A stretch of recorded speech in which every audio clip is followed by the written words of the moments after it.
கிறிஸ்துவில் பிரியமானவர்களே, இன்றைய தினத்திலே கர்த்தரை மாத்திரம் விசுவாசித்தல் என்கிற காரியத்தை நாம் வசனங்களிலிருந்து தியானிக்க போகிறோம். கர்த்தரை மட்டும் விசுவாசித்தல். கர்த்தருக்கு ஸ்தோத்திரம். நம்முடைய விசுவாச வாழ்க்கையிலே ஒரு கூர்மை உண்டாகத்தக்கதாக, நம்முடைய விசுவாச வாழ்க்கையிலே இன்னும் ஒரு ஷார்ப்னஸ் அண்ட் ஒரு ரிஃபைனிங் உண்டாகத்தக்கதாக, ஒரு ஃபைன் டியூனிங் உண்டாகத்தக்கதாக இந்த வார்த்தைகளை பரிசுத்த ஆவியானவர் நமக்குள் தந்தருளுவாராக. அல்லேலூயா, ஸ்தோத்திரம். எபிரேயர் 11:6, விசுவாசம் இல்லாமல் தேவனுக்கு பிரியமாயிருப்பது கூடாத காரியம். ஏனென்றால் தேவனிடத்தில் சேருகிறவன் அவர் உண்டென்றும் அவர் தம்மை தேடுகிறவர்களுக்கு பலன் அளிக்கிறவர் என்றும் விசுவாசிக்க வேண்டும். இங்கே நாம் பார்க்கிறோம், விசுவாசம் என்பது கிறிஸ்துவை பின்பற்றுகிற ஒவ்வொருவருக்கும் ஒரு அடிப்படையான காரியம். முதலாவது, கிறிஸ்துவை அவரிடத்தில் தேவனிடத்தில் சேருகிற ஒருவர் அவர் உண்டென்று விசுவாசிக்க வேண்டும். அவர் தம்மை தேடுகிறவர்களுக்கு பலன் அளிக்கிறவர் என்று விசுவாசிக்க வேண்டும். அந்த விசுவாசம் அதுதான் அந்த மனுஷனை கர்த்தரிடத்திலே கொண்டு வருகிறது, கர்த்தரோடு இணைக்கிறது, கர்த்தரோடு சேர்த்து கர்த்தர் அவனை தம்மோடு சேர்த்து நடத்துகிறார், கடைசியிலே தம்மோடு என்றென்றைக்கும் வாழ வைக்கிறார். அல்லேலூயா. முழுக்க முழுக்க விசுவாசம், விசுவாச வாழ்க்கை. எனவே கிறிஸ்தவ வாழ்வின் அடிப்படையே விசுவாசம், தேவன் பேரில் வைக்கும் விசுவாசம். எபிரேயர் 6-2 பார்க்கும் பொழுது, ஆகையால் கிறிஸ்துவை பற்றி சொல்லிய மூல உபதேச வசனங்களை நாம் விட்டு செத்த கிரியைகளுக்கு நீங்களாகும் மனம் திரும்புதல், தேவன் பெயரில் வைக்கும் விசுவாசம், ஸ்நானங்களுக்கு அடுத்த உபதேசம், கைகளை வைக்குதல், மரித்தோரின் உயிர்த்தெழுதல், நித்திய நியாய தீர்ப்பு என்பவைகளாகிய அஸ்திபாரத்தை மறுபடியும் போடாமல் பூரணராகும்படி கடந்து போவோமாக. அல்லேலூயா. இங்கே அஸ்திபார உபதேசங்களாக ஒவ்வொரு விசுவாச மக்களும் அறிந்திருக்க வேண்டிய ஒரு குறிப்பிட்ட காரியம் தேவன் பேரில் வைக்கும் விசுவாசம். அது ஒரு உபதேசமாக சொல்லப்பட்டிருக்கிறது, தேவன் பேரில் வைக்கின்ற விசுவாசம். அப்போ தேவன் பேரில் வைக்கின்ற விசுவாசத்தை குறித்த போதனைகள் சபைகளில் கொடுக்கப்பட வேண்டும். வேத வசனத்தில் இருந்து தேவன் யார், பிதாவானவர் யார், கிறிஸ்துவானவர் யார், ஆவியானவர் யார் என்பவைகளை குறித்த விளக்கங்கள், அதுதான் அங்கே சொல்லப்பட்டிருக்கிற அந்த அஸ்திபார உபதேசங்களில் ஒன்றாக இருக்கிறது. இறையியல் கல்லூரிகளிலே ப்ராப்பர் தியாலஜி அல்லது பெட்ரோலஜி என்று பிதாவை குறித்து தெளிவாய் படிக்கிறார்கள். கிறிஸ்டாலஜி என்கிற பாடத்திலே கிறிஸ்துவை குறித்து மிக தெளிவாய் படிக்கின்றார்கள். நியூமட்டாலஜி என்கிற படிப்பிலே பரிசுத்த ஆவியானவரை குறித்து படிக்கிறார்கள்.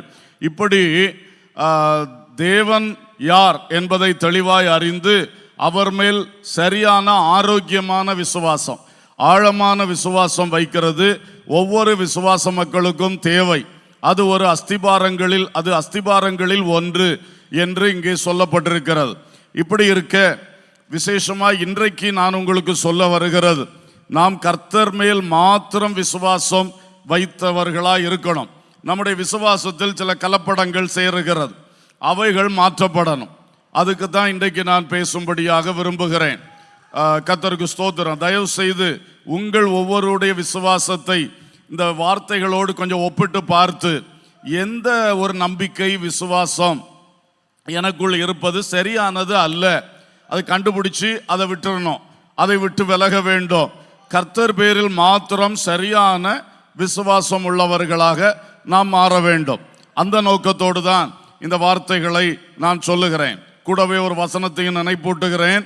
1 கொரிந்தியர் 15:57, நம்முடைய கர்த்தராகிய இயேசு கிறிஸ்துவினாலே நமக்கு ஜெயம் கொடுக்கிற தேவனுக்கு ஸ்தோத்திரம்.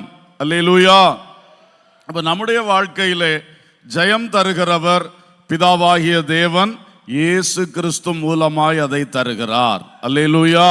இதில் எந்த சந்தேகமும் இல்லை.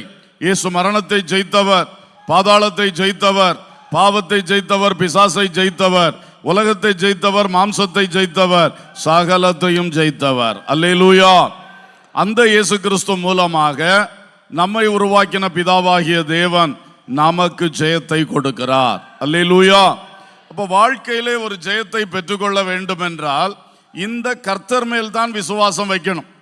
கர்த்தராய் இயேசு கிறிஸ்துவின் மேல் சரியான விசுவாசம் வைக்கணும். அவர் மூலமாகத்தான் எந்த ஒரு ஜெயமும் வருகிறது. அவர் சிலர் மூலமாக செய்யலாம், சில காரியங்களை அனுகூலப்படுத்தலாம். அதன் மேல் நாம் சார்ந்திடக்கூடாது. அங்கே அது நம்முடைய ஒரு விசுவாசமா மாறிடக்கூடாது. இதுதான் விஷயம். கர்த்தர் மேல் மாத்திரம் அந்த விசுவாசம் சரியா இருக்கணும். கர்த்தர் இன்றைக்கு ஒன்றை பயன்படுத்துவார், அதை நம்முடைய விசுவாசமா மாற்றக்கூடாது. இன்றைக்கு ஒருவரை நமக்காக கிரியை செய்ய பயன்படுத்துவார், அவர் மேல் நம்முடைய விசுவாசத்தை வைக்கக்கூடாது, அவர் மேல் சாரக்கூடாது, அந்த பொருட்கள் மேல் சாரக்கூடாது, அந்த சம்பவ சூழ்நிலைகள் மேல் சாரக்கூடாது. இதுதான் நாம் இன்றைக்கு அறிய வேண்டிய விஷயம். நிறைய இடங்கள்ல நம்மையும் அறியாமலே இந்த மாதிரி விஷயங்கள் வந்து நம்முடைய விசுவாசத்தோடு ஒட்டி கொள்ளுது. அப்ப தேவன் பேரில் வைக்கிற விசுவாசத்துல இந்த விஷயங்களும் ஒரு கலப்படமாக உள்ள வரும் பொழுது தேவன் பேரில் வைக்கிற அந்த விசுவாசம் வந்து என்ன செய்து குறைபடுது, அது பலவீனப்படுகிறது, அது நீர்த்து போக பார்க்கிறது. இது நமக்கு ஆபத்தானது. ஆகையினால இன்றைக்கு கர்த்தர் பேரில், கர்த்தர் மேல் மட்டும் விசுவாசம், அவர் பயன்படுத்தும் காரியங்களோ மற்றுள்ள அனுகூலமான விஷயங்களோ இதெல்லாம் நமக்கு தேவை. ஆனால் அவர் மூலம்தான் அவைகள் நடக்க வேண்டும். அல்லேலூயா. இவைகள் மேல் நாம சார்ந்து போகக்கூடாது, இவைகளை நம்முடைய நம்பிக்கையாக உள்ளத்தில் சேர்த்து கொள்ளக்கூடாது, இவைகள் மேல் விசுவாசம் வைத்து விடக்கூடாது. அல்லேலூயா. சரி, இந்த அர்த்தத்தோடு நான் இப்பொழுது சில வேத வசனங்களை உங்களுக்கு நினைப்பூட்டுகிறேன். முதலாவதாக, சாலமோனிலும் பெரியவர் இயேசு. மத்தேயு சுவிசேஷம் 12ஆம் அதிகாரம் 42ஆம் வசனம். இயேசு சொன்னார், தென் தேசத்து ராஜஸ்திரி பூமியின் எல்லைகளிலிருந்து சாலமோனுடைய ஞானத்தை கேட்க வந்தாள். இதோ சாலமோனிலும் பெரியவர் இங்கே இருக்கிறார். அல்லேலூயா. இயேசு தம்மை குறித்து சொல்லும் பொழுது அவர் சாலமோனிலும் பெரியவர் என்று பேசினார். இங்கே நாம் பார்க்கிறோம், இப்போ சாலமோன் என்பவன் உலகத்திலே ஒரு சிறந்த ஆட்சியாளன். அவனுடைய ஆட்சி சமாதானமுள்ள ஆட்சியாக இருந்தது. அவன் பிரச்சனைகளை தீர்த்து வைக்கிற ஞானம் மிக விசேஷமானதாக காணப்பட்டது. எல்லாருக்கும் அவன் மேல் ஒரு பெரிய மதிப்பு, மேன்மை. அதே வேளையில் கர்த்தர் சொல்லுகிறார், சாலமோனிலும் பெரியவர் இங்கே இருக்கிறார். அல்லேலூயா. அப்போ இந்த வார்த்தையை வைத்து நாம் இன்றைக்கு நம்முடைய சப்ஜெக்ட்ல நான் சொல்லும் பொழுது, ஒன்று, ஆட்சியாளர்கள், அப்படிப்பட்ட பெரிய ஆட்சியாளர்கள் அல்லது பல அதிகாரிகள், இவர்கள் மேல் சிலருக்கு பெரிய நம்பிக்கை இருக்கிறது. இந்த ஆட்சியாளர் வந்தால் எல்லாம் வெற்றியாகிவிடும், அது நடந்துரும், இது நடந்துவிடும், இந்த கட்சி ஆட்சிக்கு வந்தால் இது நடந்துவிடும் என்று பல நம்பிக்கைகள் பலருக்கு இருக்கிறது. ஒவ்வொரு காலகட்டத்திலே ஒவ்வொரு தேசங்களிலே அரசியல் சூழ்நிலைகள் மாறி மாறி வந்து கொண்டே இருக்கிறத நம்ம பார்க்கிறோம். இந்தியாவில் இருக்கிற அரசியல் சூழ்நிலைகளும் இன்று இருப்பது போல் என்றும் இருப்பதில்லை, அதுவும் மாறி மாறித்தான் வந்து கொண்டிருக்கும். ஆகவே கர்த்தருடைய பிள்ளைகள் ஒரு ஆட்சியாளர் மேலேயோ ஒரு கட்சியின் மேலேயோ அல்லது ஒரு அதிகாரி இன்னார் இந்த ஸ்தானத்தில் இருக்கிற வரைக்கும் நமக்கு அந்த காரியம் நடக்கும், இந்த காரியம் நடக்கும், இப்படி நம்முடைய நம்பிக்கையை, விசுவாசத்தை அந்த மனுஷன் மேல் வைக்காதபடி நாம் எப்பொழுதுமே நமக்கு எந்த நல்ல காரியம் எந்த ஆட்சியாளர் மூலம் வர வேண்டும் என்றாலும் பிதாவினிடத்திலிருந்து அது புறப்பட வேண்டும், இயேசு கிறிஸ்து மூலமாய் வர வேண்டும். அல்லேலூயா. அப்படி இல்லாத ஒன்று அது பிரயோஜனப்படவே செய்யாது. ஒரு ஆளை நம்பினா கடைசியில் பெரிய ஏமாற்றம் வரும். அந்த நபரே நம்ம விரும்பத்தகாததை செய்வார், தீமையானவைகளையும் செய்வார். அப்படிப்பட்ட சூழ்நிலைகள் நாம் அனுபவத்திலே பார்த்திருக்கிறோம். ஆகவே ஒருவேளை நான் சொல்லுகிற எல்லா வார்த்தையும் எல்லாருக்கும் தேவைப்படாது, ஆனால் சிலருக்கு தேவைப்படும். ஆட்சியாளர்களை மிகவும் நம்பி அவர்களுக்கு பின்னால் செல்லுகிறவர்கள் உண்டு. ஆனால் கர்த்தருடைய பிள்ளைகள் எப்பொழுதும் இதிலே கவனமாக இருக்க வேண்டும். கர்த்தருக்கு ஸ்தோத்திரம். எந்த ஒரு ஆட்சியோ, எந்த ஒரு கட்சியோ, எந்த ஒரு ஆளுகை செய்கின்ற ஒரு நபரோ, ஒரு அதிகாரத்தில் இருக்கின்ற ஒரு நபரோ நமக்கு ஜெயத்தை கொண்டு வந்து விட முடியாது. அல்லேலூயா. கர்த்தர் அவரை பயன்படுத்தினால் அவர் மூலம் ஜெயம் வரும். அல்லேலூயா. கர்த்தர் எப்பொழுது பயன்படுத்துகிறாரோ அப்பொழுதுதான் அது வருமே தவிர, மற்றபடி கர்த்தராகிய இயேசு கிறிஸ்து அல்லாமல் எந்த ஆட்சியும் ஒரு நன்மையும் செய்ய முடியாது. அல்லேலூயா. அவர் பூமியின் ராஜாக்களுக்கெல்லாம் அதிபதியானவர். அவர் அதிபதிகளுக்கெல்லாம் அதிபதியானவர். சிங்காசனத்தில் ஒருவனை வைக்கவும் அவனை மாற்றவும் அவருக்கு இன்றைக்கும் அதிகாரம் இருக்கிறது. அல்லேலூயா. ஒரு இரவுக்குள் ஆட்சிகள் மாறி இருக்கிறது. பைபிள் சரித்திரத்தில் நம்ம படிக்கின்றோம். ஒரு இரவுக்குள் சக்கரவர்த்திகள் மாறி இருக்கிறார்கள். இப்படியெல்லாம் இருக்கின்றபடியினாலே என்னை கேட்கிற சகோதரனே, சகோதரியே, இன்றைக்கு கட்சிகளை நம்பி அந்த ஆட்சி இந்த ஆட்சி என்று அரசியலை நம்பி நாம் வாழ முடியாது. அரசியல் இன்றைக்கு தேவை, ஆட்சி தேவை, அதில் தேவ மக்களுடைய பங்களிப்புகளும் தேவை. தானியேல், யோசேப்பு, எஸ்தர், மொர்தெகாய், தாவீது ராஜா, சாலமோன் ராஜா போன்றவர்களை நாம் பைபிளிலே படிக்கிறோம். கர்த்தர் அப்படிப்பட்டவர்களை தேசத்தின் அரசியலிலே எழுப்பி கொண்டு வந்து ஆட்சிகளில் உட்கார வைத்தால் அது ஆசீர்வாதம். அல்லேலூயா. அதே வேளையிலே நம்முடைய நம்பிக்கையை அவைகள் மேல் வைத்து அவைகளுக்காக போய் பணங்களை செலவு பண்ணி, பிரயாசங்களை செலவு பண்ணி, அவர்களுக்கு பின்னால ஓடி அந்த மாதிரி செய்வதை யோசிக்க வேண்டும். அவசியம் இல்லாமல் நம்முடைய பலனை வீணடிக்காமல், நம்முடைய பணங்களை வீணடிக்காமல், நம்முடைய நேரங்களை வீணடிக்காமல் கர்த்தராகிய இயேசு கிறிஸ்துவின் மேல் விசுவாசம் வைப்போமாக. அல்லேலூயா. அதனால அன்பர்களே, நம்முடைய விசுவாசத்தை பற்றி தான் நான் பேசுகிறேன்.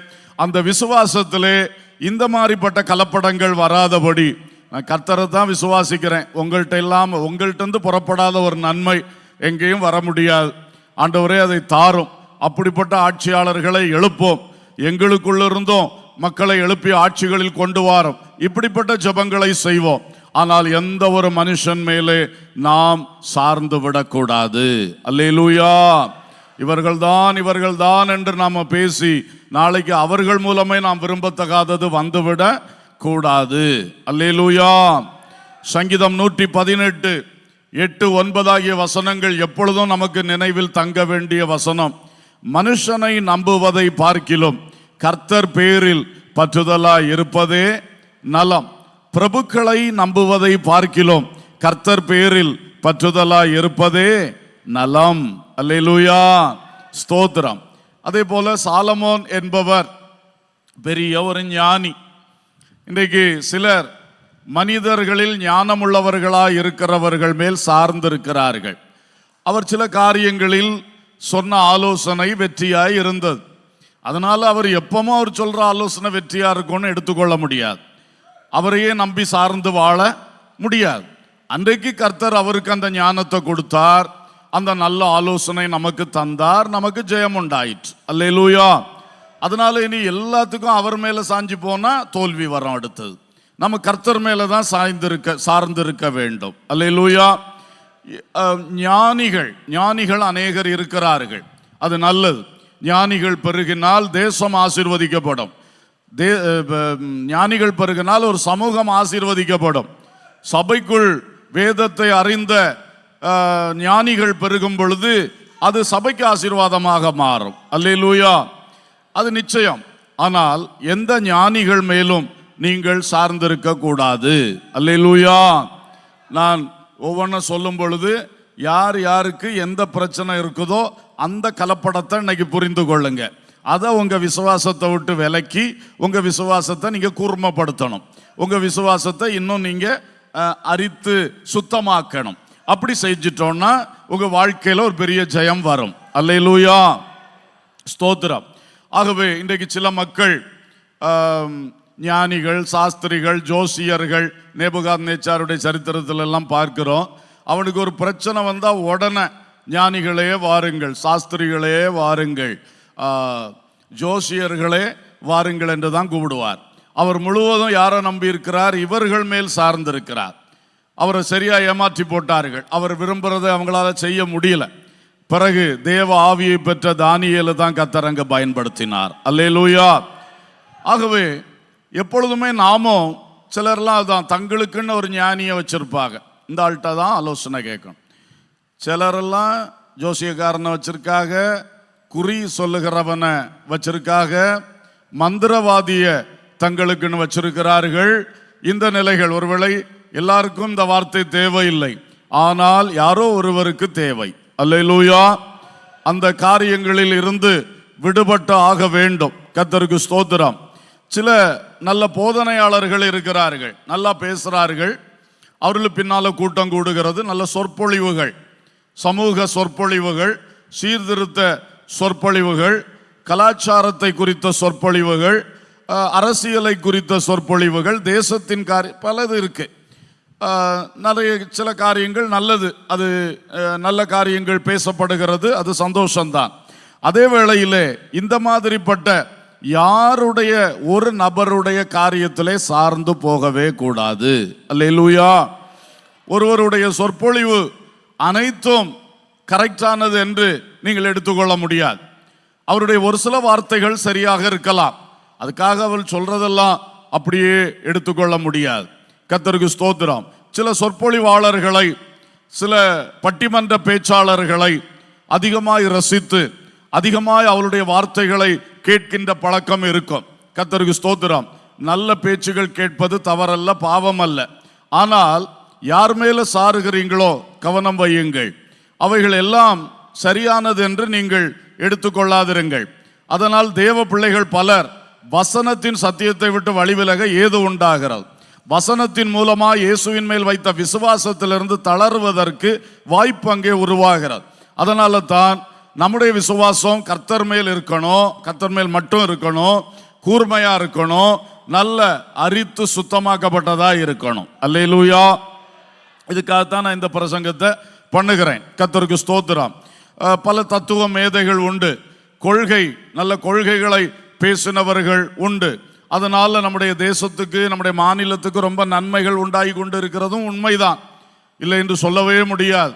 நல்ல நல்ல கொள்கைகளை வெளிப்படுத்தின சில தலைவர்களால் தான் இன்றைக்கு ஓரளவு மனிதநேயம், ஒரு மனுஷீகம் என்பது இந்த சமுதாயத்துக்குள் இருந்து கொண்டிருக்கிறது. அல்லேலூயா. ஆனாலும் அப்படிப்பட்ட கொள்கைவாதிகள் அவர்களுடைய புத்தகங்களை படித்து படித்து படித்து, அவருடைய கொள்கைகள் தத்துவங்களை படித்து படித்து படித்து, அப்படியே சிலர் அவர்கள் மேல் சார்ந்து போகிற சில தன்மைகள் இருக்கிறது. வாலிபர்களே, அறிவு பெருத்தவர்களே, ஞானிகளே, கவனியுங்கள். எந்த ஒரு மனுஷனானாலும் அவருடைய சொல்லில் எதை எடுத்துக்கொள்ளலாம், அதை மட்டும் எடுத்துக்கொள்ளுங்கள். இரண்டாவது, உலகத்தில் எந்த நல்ல தத்துவங்கள், கொள்கைகள் யார் மூலம் வெளிப்படுத்தப்பட்டாலும் நீங்கள் பரிசுத்த வேத வசனத்தை அறிந்தவர்கள். அல்லேலூயா. இந்த வசனத்தோட ஒப்பிட்டு பார்க்கணும். வசனம் தான் சத்தியம். அல்லேலூயா. கர்த்தர் தந்தது தான் சத்தியம். அதுக்கு மேல எந்த கொள்கையாளரும் எந்த தத்துவ மேதையும் ஒரு பெரிய வசனத்தை மிஞ்சின ஒரு நன்மையை நமக்கு தந்துவிடவே முடியாது. அல்லேலூயா. அதனால அந்த விஷயங்கள்ல நீங்க தெளிவுள்ளவர்களாக இருக்க வேண்டும். நல்லவர்கள் நல்லதை பேசுகிறார்கள், நல்ல தத்துவங்களை உதிர்க்கிறார்கள், கொள்கைகள் கோட்பாடுகளை மக்களுக்கு அறிவிக்கின்றார்கள், நல்லது. ஆனால் அதிலும் அதன் மேல் சாராதபடி நீ வசனத்தை விசுவாசித்து, வசனத்தை தந்த கர்த்தரை விசுவாசித்து தேவன் பேரில் விசுவாசத்தை வைப்பாயாக. அல்லேலூயா. இந்த விஷயத்திலும் ஒருவேளை யாருக்காகிலும் வசனத்தை விட இன்றைக்கு சிலருடைய பேச்சு ரொம்ப கவர்ச்சியா இருக்கு, அது ரொம்ப உள்ளத்துல பதிச்சுக்கிட்டே இருக்கு. சிலருடைய தத்துவங்களும் கொள்கைகளும் உங்களுக்கு ரொம்ப சந்தோஷமா இருக்கு. இயேசுவானவருடைய கொள்கைகளை விட அவர்களுடைய கொள்கைகள் மேன்மை உள்ளதாய் மாறிவிட்டதா? ஒரு நாளும் ஆக போகிறது இல்லை. அல்லேலூயா. ஆகவே விசுவாசிகளே, இந்த காரியங்களில் தெளிவோடு நீங்கள் இருப்பீர்களாக. சாலமோனிலும் பெரியவர் கர்த்தராகிய இயேசு கிறிஸ்து. அல்லேலூயா. ஆட்சியிலும் சரி, ஞானத்துக்கு அடுத்த விஷயங்களிலும் சரி, எந்த ஒரு மனுஷனையும் எதையும் சாராதபடி நீங்கள் கர்த்தரை மாத்திரம் விசுவாசியுங்கள், கர்த்தர் மேல் சார்ந்திருங்கள். கர்த்தர் நம்மை வாழ வைக்கிற தெய்வம். அல்லேலூயா. அவரே நமக்கான ஜெயத்தை தருகிற கர்த்தர். அல்லேலூயா. இரண்டாவதாக, யாக்கோபிலும் பெரியவர் இயேசு. சமாரியா ஸ்திரீ பேசின வார்த்தை யோவான் 4:12. இந்த கிணற்றை எங்களுக்கு தந்த நம்முடைய பிதாவாகிய யாக்கோபை பார்க்கிலும் நீர் பெரியவரோ, அவரும் அவர் பிள்ளைகளும் அவர் மிருக ஜீவன்களும் இதிலே அதாவது இந்த கிணற்றிலே குடித்தது உண்டே. கர்த்தர் பதில் சொல்லார். 25 அந்த ஸ்திரீ சொல்லுகிறாள், எல்லாத்தையும் வாஸ்தா டைம் போயிடும். அந்த ஸ்திரீ அவரை நோக்கி, கிறிஸ்து என்னப்படுகிற மேசியா வருகிறார் என்று அறிவேன், அவர் வரும்போது எல்லாவற்றையும் நமக்கு அறிவிப்பார் என்றாள். அதற்கு இயேசு, உன்னுடனே பேசுகிற நானே அவர் என்றார். அல்லேலூயா. அவள் யாக்கோபை மேன்மையாக நினைத்தாள். எங்கள் முற்பிதா, அவரை பார்க்கிலும் நீர் பெரியவரா என்பதுதான் அவருடைய கேள்வி. அப்புறம் பேசி வரும்பொழுது இயேசு ஜீவ தண்ணீரை பற்றி சொல்றாரு, ஆவியின் காரியங்களை சொல்றாரு. அப்போ அவளுக்கு பாதி வழங்குது பாதி வழங்கலன்னு நான் நினைக்கிறேன். அது சொல்ல மேசியா வருவார், அவர் எல்லாம் அழகா சொல்லுவார், அப்போ நமக்கு எல்லாம் தெரியும் அப்படிங்கிறா. அப்போ அவர் சொல்ல, நான் தான் அந்த மேசியா. அல்லேலூயா. உன் முன் இருக்கிற நான் தான் உன் முற்பிதாவாகிய யாக்கோபிலும் பெரியவர். அல்லேலூயா. அதை கர்த்தர் சொன்னார். அப்போ சிலருடைய வாழ்க்கையில் பார்க்கும் பொழுது சிலருக்கு முன்னோர்கள் எப்பொழுதுமே மதிப்புக்குரியவர்கள். நம்முடைய பெற்றோர்கள், நம்முடைய தாத்தா பாட்டி, நம்முடைய முன்னோர்கள், ஒவ்வொரு குடும்பத்தையும் ஆண்டவர் அவர்களை கொண்டு உருவாக்கி சந்ததிகளை உருவாக்கி கொண்டு வந்திருக்கிறார். அது நிச்சயமாய் மேன்மை உள்ளது. அவர்களில் சிலர் சாதனையாளர்களாக இருக்கின்றார்கள். இதெல்லாம் உண்மைதான். அடுத்தது இதில் எங்கே பிரச்சனை வருதுன்னா, நீங்கள் முன்னோர்களை மதிக்க வேண்டும், கனம் பண்ண வேண்டும். அதே நேரத்தில் அநேகர் என்ன செய்கிறார், முன்னோர்களை தெய்வத்தின் ஸ்தானத்தில் வைக்கிறார்கள். அந்த பிரச்சனை சிலருக்குள் இருக்கிறது. முன்னோர்களை அவர்களை வைக்க வேண்டிய கனத்தில் வைக்க வேண்டுமே தவிர தேவனுடைய கனத்தை இவர்களுக்கு கொடுக்க கூடாது. தேவனுக்கு ஒப்பான ஒரு இடத்துல உங்க இருதயத்திலோ உங்க வீட்டிலோ எங்கேயும் வைக்க கூடாது. சொல்லுவார்கள், எனக்கு ஒரு பிரச்சனை என்ன, செத்து போன எங்க அப்பா உடனே கனவுல வருவார். நீங்களும் சிலர் சொல்லியிருப்பீர்கள். எனக்கு ஒரு பிரச்சனைன்னா எங்க தாத்தா கரெக்டா வந்துடும், எங்க பாட்டி வந்துருவனும் சொல்லுவீங்களா? இதெல்லாம் ஆகாத காரியம். ஒரு பாட்டியும் வரமாட்டார்கள், ஒரு தாத்தாவும் வரமாட்டார்கள். நமக்கு வேத வசனம் தெளிவா இருக்கு. ஒன்றில் பரதீசில் இருப்பார்கள், இல்லை பாதாளத்தில் இருப்பார்கள், அவ்வளவுதான். அவங்களுக்கு இப்படி ஃப்ரீ டூர் அடிக்கிறதுக்குள்ள ஒரு அனுமதியும் கொடுக்கப்பட்டதாக பைபிள்ல சொல்லல. ஒருவேளை தேவன் தன்னுடைய ஏகாதிபத்தியத்திலே ஏதாவது ஒன்று கொடுப்பாரோ அது அவரை பொறுத்தது. ஆனால் பைபிள் வசனத்தில் பொதுவான நியதியில் பரதீசில் இருக்கிறவர்களோ பாதாளத்தில் இருக்கிறவர்களோ பூமியில் யார்கிட்டையும் என்ன சொல்லுக்கும் செய்கிறதுக்கும் அவங்களுக்கு ஒரு உரிமை இல்லை. ஆனால் அநேக மனிதர்கள் இதை நம்புகிறார்கள். செத்து போனவர் ஏதோ ஒன்று நமக்காக செஞ்சிருவார். சிலெல்லாம் சொல்லுவார்கள், அவருடைய அருளால் தான் நான் இருக்கேன். யாருடைய அருளால்? செத்து போன அவைய குடும்பத்தில் ஒரு ஆளுடைய அருளாலே இருக்கிறேன்னு சொல்லுவார்கள். இந்த மாதிரி வார்த்தைகள் நாம் கிறிஸ்துவுக்குள் வரும் முன்னே பேசி பழகியிருப்போம். அது அப்படியே இப்போ பேசக்கூடாது, அது கர்த்தருக்கு பிரியமில்லாதது. அல்லேலூயா. நீங்கள் யாருடைய அருளினால் பிழைத்திருக்கிறீர்கள்? வாய் திறந்து சொல்லுங்க. அல்லேலூயா. எப்பவும் தெளிவா இருக்கணும். சிலருக்கு பழக்க தோஷத்தில் ஏதோ ஒன்று வந்துடும், பழைய முந்தி பேசி பேசி பழகுனது வந்துடும். அதெல்லாம் நம்ம கரெக்ட் பண்ணணும். அல்லேலூயா. எல்லா வார்த்தையும் அது கர்த்தருக்கு பிரியமா இருக்காது. அதனால நாம் கர்த்தரை விசுவாசித்து வாழுகிற பிள்ளைகள், அவரே நம்பி பிழைத்து கொண்டு இருக்கிறவர்கள், நாம போய் ஏதோ ஒரு வார்த்தைகளை பேசி அது அவருக்கு பிரியமில்லாம போச்சுன்னா அது நமக்கு கஷ்டமாக மாறும் இல்லையா?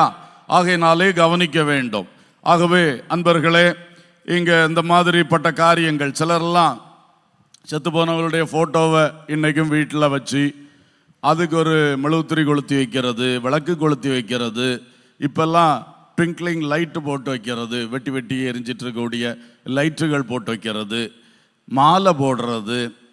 கர்த்தருக்கு ஸ்தோத்திரம். இதெல்லாம் எதுக்கு ஒரு ஒப்பீடா மாறுது? நம்ம நாட்டில் வழக்கத்தின்படி இதையெல்லாம் யாருக்கு செய்வாங்க? தாங்கள் யாரை ஒரு தெய்வமாக கருதுகிறாங்களோ அவங்களுக்கு இதெல்லாம் செய்து கும்பிடுவாங்க. அந்த மாதிரி செய்வார்கள். சில அந்த படத்துக்கு முன்னால் போய் நின்று பிரார்த்தனை செய்து விட்டு போவார்கள். அப்போ மரிச்சு போனால் அவங்க ஏதோ இவங்களுக்கு நன்மை செய்வாங்கன்னு நினைக்கிறாங்க. சிலர் அப்படி பிரார்த்தனை செய்கிறதில்லை, ஆனால் கும்பிடுறது. சில கும்பிடவும் மாட்டாங்க, ஆனால் இப்படியெல்லாம் வச்சிருப்பார்கள். இந்த மாதிரி எல்லாம் இருக்கிறது. உண்மையிலே கர்த்தரை விசுவாசிக்கிற ஒரு தேவ பிள்ளை இதெல்லாம் செய்ய வேண்டாம். அல்லேலூயா. கர்த்தரு பிரியமாக இருக்காது. பக்கத்தில் இயேசு படத்தையும் வச்சுக்கிடுவார்கள். வேண்டாம், இயேசு படத்தையும் வச்சு அவரும் செத்து போனார் இவரும் செத்து போனார்னு. 2 பேருக்கும் சாம்பிராணி, 2 பேருக்கும் மெழுகுவர்த்தி. அப்போ என்ன ஆச்சு? அப்போ உங்கள் இயேசு இன்னும் உயிர் தழும்பவில்லைன்னு நீங்கள் சொல்கிறீங்க. ஏன்னா உங்கள் தாத்தாவுக்கு கூட தான் அவரையும் வச்சுருக்கீங்க. கர்த்தருக்கு ஸ்தோத்திரம். பாருங்கள், இப்படியெல்லாம் நம்ம செய்யக்கூடாது. நீங்கள் கவனியுங்கள், இவைகளை சரி செய்யுங்கள். கர்த்தரை விசுவாசிக்கிற விசுவாசத்தில் இந்த மாதிரிப்பட்ட கலப்படங்கள் வராதபடி நம்மை காத்துக்கொள்ளுவோம். அல்லேலூயா. என்னுடைய வாழ்விலே எங்கள் அம்மா மரித்த பிறகு ஒரு பெரிய ஃபோட்டோ வச்சு அதில் ஒரு இப்படி ட்விங்கிள் பண்ணுற ஒரு லைட் இருக்கும். நான் ராத்திரி எல்லாம் கரெக்டாக அந்த ஹாலில் ஒரு பாயை போட்டு அந்த படத்துக்கு கீழே தான் படுத்து கிடப்பேன். எனக்கு என்ன பெரிய ஒரு சந்தோஷம், எங்கள் அம்மா பார்வையில் இருக்கிற மாதிரி. அவங்க ஒரு சேலையும் விட மாட்டேன், அந்த ஒரு சேலையை வச்சே மூடிட்டு படுக்கிறது. காலேஜுக்கு போன பிறகு இந்த நிலைமை தான். இப்படி இருந்தேன். ஆனால் இப்போ நான் யோசித்து பார்க்குறேன், எவ்வளவு சத்தியத்தெல்லாம் அறிஞ்சு வளர்ந்தோம். கடைசியில் இப்படிப்பட்ட மூட நம்பிக்கைகள். அப்படி நான் செய்த ஒரு சில ஆண்டுகள் என் வாழ்க்கை அவ்வளவும் மோசமாக போச்சு. அதுக்கு பிறகு இயேசு என் வாழ்க்கையை தொட்டார். அப்புறம் ஆண்டவருக்குள்ளே திரும்பி வந்தேன், சத்தியத்துக்கு நேராக திரும்பி வந்தேன். அதுக்கப்புறம் தான் வாழ்க்கையில் வெளிச்சம். அல்லேலூயா. அம்மா நல்லவர்கள் தான், விசுவாசி தான், பரதீசில் இருக்கிறார்கள், நம்பிக்கையோடு சொல்லுவேன். ஆனால் அவர்கள் என்னை ஆசீர்வதிக்க முடியாது, அவர்கள் என்னை அரவணைக்க முடியாது. இன்றைக்கு யாராவது அப்படி செஞ்சுட்டு இருக்கிறீங்களா? வாலிப பிள்ளைகளே, பெரியவர்களே, கணவன்மாரே, மனைவிமாரே, யாராக இருந்தாலும், உங்கள் கணவனாக இருக்கலாம், உங்கள் மனைவியாக, உங்கள் தாயாக இருக்கலாம், தகப்பனாக இருக்கலாம். இப்படி இருக்க முடியாது. நம்ம எப்போ அவங்களோட இருக்க முடியும்? இயேசுவின் வருகையில் அவர்களை சந்திக்கலாம். அல்லேலூயா. அல்லாம இப்போ போயிட்டு படத்தை வச்சு வேற ஒன்றை வச்சு, இனி இப்போ என்ன வருது? ரோபோட்டிக்ஸ் பயங்கரமாக வளர்ந்து வருது. இப்போ பயங்கர ரோபோஸ் எல்லாம் செய்ய ஆரம்பிச்சிட்டாங்க. மனுஷனை போல ரோபோஸ் நிறைய வந்தாச்சு.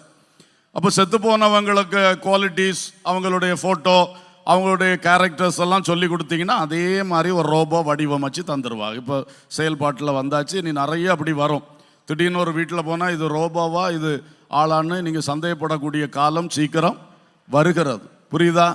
இப்போவுமே என்ன ஆகி போச்சு, சில இடத்துல நம்ம இந்த சில இதில் இது கம்ப்யூட்டரில் ஏதாவது சில காரியங்கள் அட்மிஷன் அதில் சம்திங் அதில் பண்ண என்ட்ரி போகும்போது அது கேட்கும், நீ ரோபோவா மனுஷனான்னு நான் செக் பண்ணணும், அதனால இதில் இப்படி காட்டியிருக்கிறது என்ன எழுத்துன்னு நீ திரும்ப டைப் பண்ணு, அப்படி கேட்குறத நீங்கள் பலர் பார்த்துருப்பீங்க.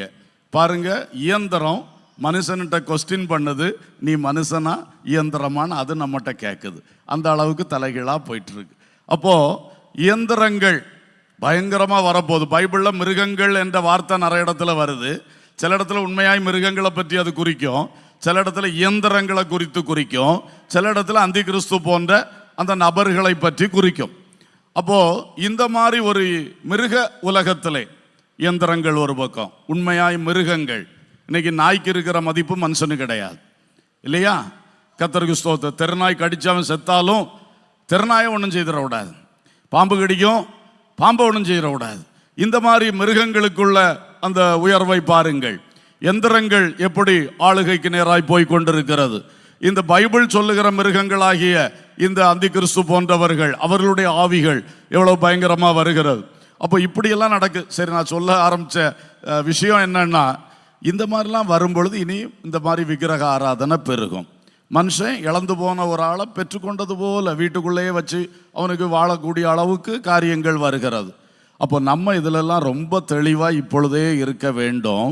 செத்து போயாச்சா அவங்களுடைய காரியம் முடிந்து விட்டது. அல்லேலூயா. இனி அதை போட்டு அவங்கள தூக்கி நம்ம நினைவில் வச்சு வச்சு வச்சு அவங்களையே நம்ம சிந்தனைக்குள்ள உருட்டி நாம கெட்டு போகக்கூடாது. நாம துக்கப்பட்டு துக்கத்தில் ஆழ்ந்து நமக்கு இருக்கிற தேவ கிருபை இழந்துடக்கூடாது. அல்லேலூயா. அப்போ அந்த இடத்தை, அந்த வெற்றிடத்தை, அந்த வெறுமையா இருக்கக்கூடிய இடத்தை இயேசுவுக்கு கொடுங்க. இயேசு வந்து அதை நிரப்பட்டும். அல்லேலூயா.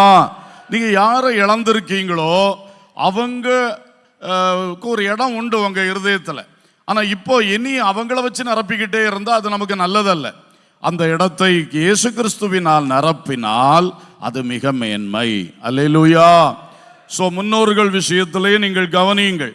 அதே போல நம்மை நடத்தின முன்னோர்கள், தேவ ஊழியர்கள் போன்றவர்கள், அதிலும் அப்படிதான். எந்த முன்னோர்களையும் நமக்கு உள்ளத்திலே ஒரு விக்கிரகமாய் மாற்றக்கூடாது. கர்த்தருக்கு ஸ்தோத்திரம். நமக்கு முன் சென்ற ஊழியர்கள் இருக்கிறார்கள், சில நல்ல விசுவாசிகள் இருக்கிறார்கள். அவர்கள் காப்பாற்றுவார்கள் என்று விசுவாசிக்க கூடாது. அவர்கள் நமக்காக ஏதோ ஒன்றை இயேசு பக்கத்திலிருந்து செய்வார்கள் என்று நாம் நம்பக்கூடாது. அதான் பலருக்கு பரிசுத்தவான்கள், செத்துப்போன பரிசுத்தவான்கள் இப்பொழுதும் ஜெபம் பண்ணிக்கிட்டு இருக்காங்க அப்படி சிலர் நினைக்கிறீங்க.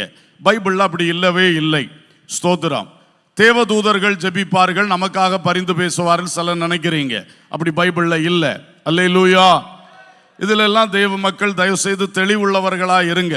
உபதேசத்தை ஒரு பக்கம் கேட்டு கேட்டு திரும்பவும் உங்க வாழ்க்கையிலையும் உங்க வீட்டிலையும் உங்க குடும்பத்துக்குள்ளையும் இப்படியே பண்ணிக்கிட்டு இருந்தீங்கன்னா அது கர்த்தருக்கு பிரியமா இருக்குமா? தேவ கிருபை உங்க மேல தங்குமா?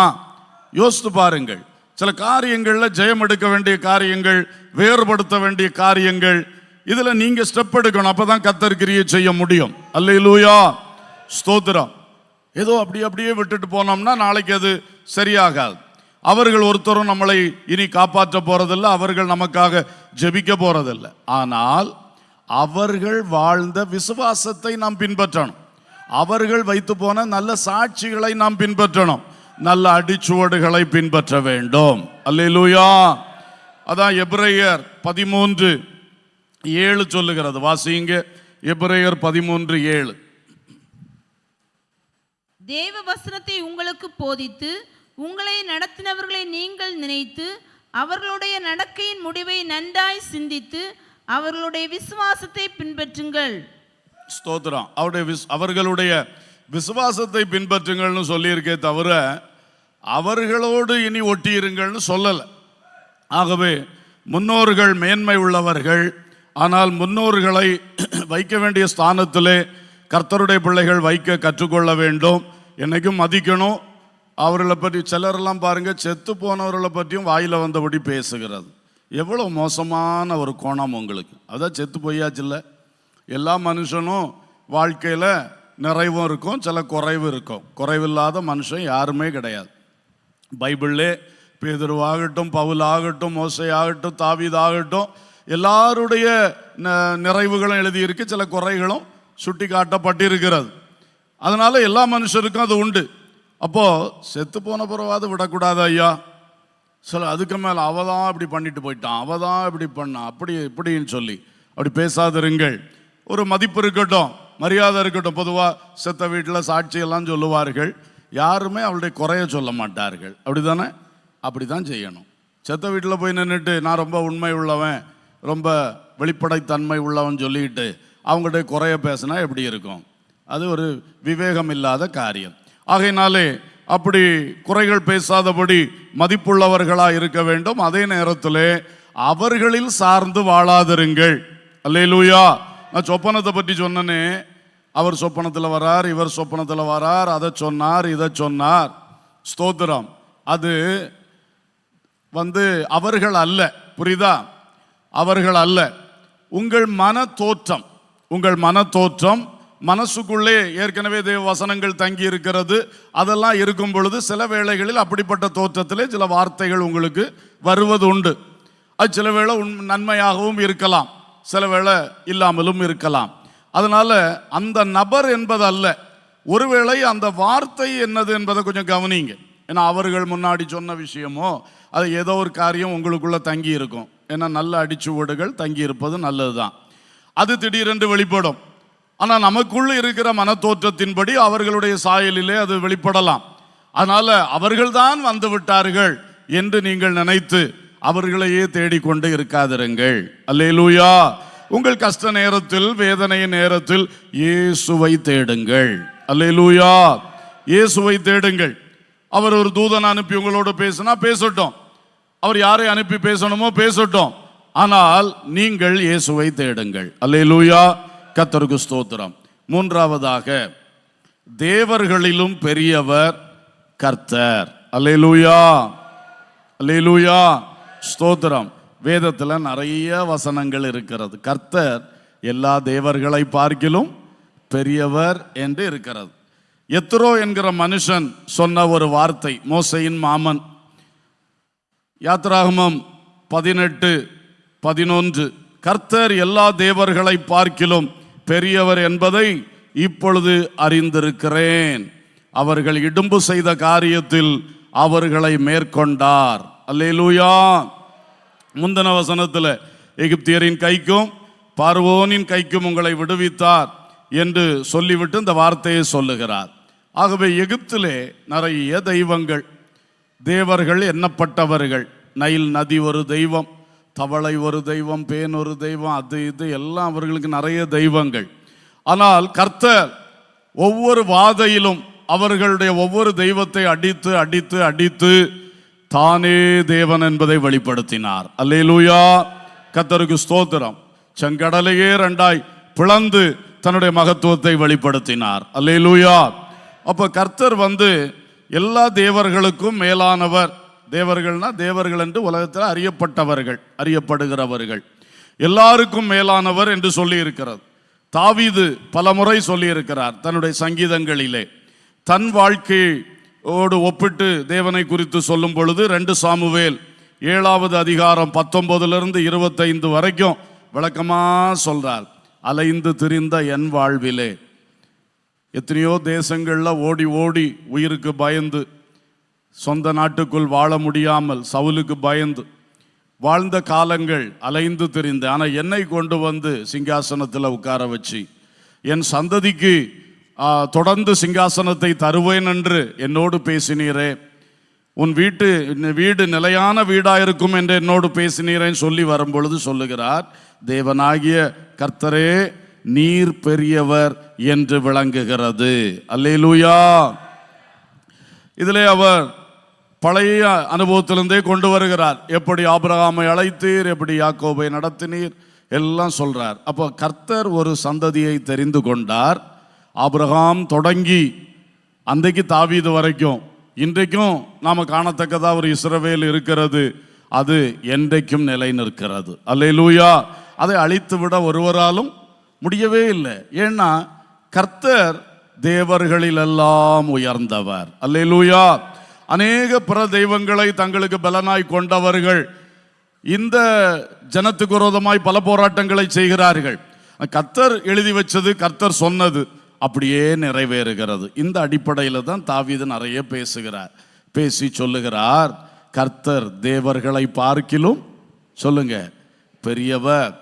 தாவீதின் காலத்திலே உடன்படிக்கை பெட்டியை ரொம்ப சிரமப்பட்டு எடுத்து கொண்டு தாவீதின் நகரத்திலே கொண்டு வைத்தார்கள். அது அவருடைய வாழ்வில் அவருடைய ஒரு பெரிய சாதனைகளில் ஒன்று, தேவனுக்காய் செய்த பெரிய காரியத்தில் ஒன்று. அப்பொழுது உடன்படிக்கை பெட்டியை கொண்டு தாவீதின் நகரத்தில் வைத்த உடனே தாவீது ஒரு சங்கீதத்தை இயற்றினார், ஒரு பாடல் எழுதினார், மக்களை அதை பாட வைத்தார். அதிலே சொல்லப்பட்டிருக்கிறது 1 நாளாகமம் 16:25 பார்க்கும் பொழுது, கர்த்தர் பெரியவரும் மிகவும் துதிக்கப்படத்தக்கவருமாய் இருக்கிறார், எல்லா தேவர்களிலும் பயப்படத்தக்கவர் அவரே, சகல ஜனங்களுடைய தேவர்களும் விக்கிரகங்கள் தானே, கர்த்தரோ வானங்களை உண்டாக்கினவர். அல்லேலூயா. அவருடைய மகன் சாலமோன் சொன்னார் 2 நாளாகமம் 2:5, எங்கள் தேவன் எல்லா தேவர்களை பார்க்கிலும் பெரியவர், ஆகையால் நான் கட்டப்போகிற ஆலயம் பெரியதா இருக்கும். அல்லேலூயா, ஸ்தோத்திரம். அப்புறம் சங்கீதங்கள்ல, தீர்க்க தரிசன புத்தகங்கள்ல நிறைய இடங்கள்ல ஒவ்வொருவரும் நம்முடைய கர்த்தர் மற்ற எல்லா தேவர்களுக்கு மேலாக பெரியவர் என்று சொல்லப்பட்டிருக்கிறது. அல்லேலூயா. 1 யோவான் 4:4, பிள்ளைகளே நீங்கள் தேவனால் உண்டாயிருந்து அவர்களை ஜெயித்தீர்கள், ஏனெனில் உலகத்தில் இருக்கிறவனிலும் உங்களில் இருக்கிறவர் பெரியவர். அல்லேலூயா. அங்கே உலகத்தில் இருக்கிறவன் யார சொல்லி இருக்கு? the prince of the world, உலகத்தின் அதிபதி பிசாசு, அவனை பார்க்கிறோம். உங்களுக்குள் இருக்கிற பரிசுத்த ஆவியானவர், உங்களுக்குள் பரிசுத்த ஆவியின் மூலம் வீற்றிருக்கும் ஆண்டவராய் இயேசு கிறிஸ்து பெரியவர். அல்லேலூயா. இன்னொரு இதில் அதை படிச்சு பார்க்கும்போது அந்தி கிறிஸ்துவின் ஆவியை குறித்து அதிகமாக அந்த வேத பகுதிகளில் வருகிறது. அந்தி கிறிஸ்துவின் ஆவி உலகத்தில் இருக்கிறது, ஆனால் அதை பார்க்கிறோம் நமக்குள் இருக்கிற தேவனுடைய ஆவியானவர் பெரியவர். அல்லேலூயா, ஸ்தோத்திரம். கிறிஸ்துவுக்கு எதிரான காரியங்கள் அதான் அந்தி கிறிஸ்துவின் ஆவிகள். அது உலகத்தில் ரொம்ப பெருகி வருது, பலன் கொண்டு வர்ற மாதிரி தெரியுது. ஆனால் நிச்சயமாய் நம்ம ஒவ்வொருவருக்குள்ளும் வாசம் பண்ணுகிற ஆவியானவர் அவைகளை விட பெரியவர். அல்லேலூயா. சரி, அப்போ இந்த இடத்துல நம்ம பார்க்கிறோம், எல்லா தேவர்களை பார்க்கிறோம், தெய்வங்கள் என்று சொல்லப்படுகிறவர்களை பார்க்கிறோம், கர்த்தரே பெரியவர். அல்லேலூயா. ஏன்? அவர் வானங்களை உண்டாக்கினவர், அவர் சகலத்தையும் சிருஷ்டித்தவர், வேறு யாரும் அப்படி சிருஷ்டிக்கவில்லை. ஆமென். இவர்கள் தெய்வர்கள் என்று சொல்லுகிற அத்தனை பேருமே இந்த தேவனால் சிருஷ்டிக்கப்பட்ட ஒரு வகைதான். அல்லேலூயா. சிருஷ்டிக்கப்பட்ட ஒரு வகைதானே ஒழிய அவைகள் சிருஷ்டிக்கவே இல்லை. தேவன் ஒருவரே எல்லாவற்றையும் சிருஷ்டித்தவர், அவர் சகல தேவர்களுக்கும் மேலாய் உயர்ந்தவர். அல்லேலூயா. சரி, இந்த விஷயத்தில் உங்கள் விசுவாசம் எப்படி இருக்கிறது? தேவன் ஒருவரே தேவன், அவரை அன்றி வேறு தேவன் இல்லை என்ற முதல் கற்பனை, இதெல்லாம் உங்களுக்குள்ள ஸ்ட்ராங்காக இருக்குதா? இந்த விசுவாசத்தில் எதுவும் கலப்படம் இருக்கிறதா? கவனித்துக் கொள்வோமாக. விக்கிரகங்கள் தெய்வம் ஆகாது. அல்லேலூயா. அது தேவன் படைத்த ஒரு பொருளினாலே உண்டாக்கப்பட்டது. இயற்கை, நேச்சர், ஒரு பொழுதும் அது தெய்வம் ஆகாது. அந்த இயற்கை தேவனால் உண்டாக்கப்பட்டது. அல்லேலூயா. அவர் வார்த்தையினால் இந்த நாம் காணுகிற இயற்கையை உண்டு பண்ணினார். மரமோ செடியோ, தண்ணீரோ காற்றோ, சூரியனோ சந்திரனோ, மீன்களோ பறவைகளோ மிருகங்களோ ஊரும் பிராணிகளோ மனிதனோ ஒருவரும் தேவனாக முடியாது. ஏனென்றால் இது அத்தனையும் இந்த தேவனால் உண்டாக்கப்பட்டவை. அல்லேலூயா, ஸ்தோத்திரம்.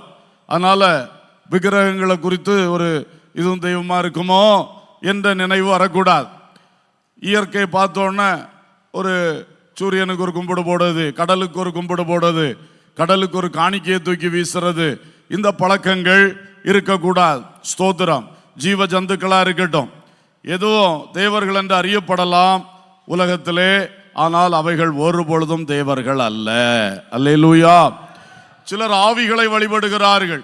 அதான் கொஞ்சம் முன்னாடி சொன்னனே, செத்து போனவருடைய ஆவிகள் அல்லது சில பிசாசின் ஆவிகள், அவைகள் ரொம்ப அற்புதங்களை செய்கிறது, சில அதிசயங்களை நடப்பிக்கிறது, சில இடங்களில் கொஞ்சம் சுகம் கொடுக்குது, விடுதலை கொடுக்குது. ஏன்னா அவைகளுக்கு லிமிட்டட் பவர் இருக்கு. கர்த்தர் இந்த ஆவிகளுக்கு சில கொஞ்சம் பவர் கொடுத்திருக்கிறார், கொஞ்சம் வல்லமை. அதை பயன்படுத்தி செய்யும், நன்மைக்காக செய்யாது. கண்டிப்பாக அவனுடைய ஆத்துமாவை அழிக்க, உன் நித்தியத்தை அழிக்க தான் அது உனக்கு நன்மை செய்யும். அல்லேலூயா. நல்ல நோக்கத்தோடு ஒரு பொழுதும் செய்வதில்லை என்பது தெளிவு. சரி, இந்த ஆவிகள் ஏது நமக்கு நன்றாக தெரியும்.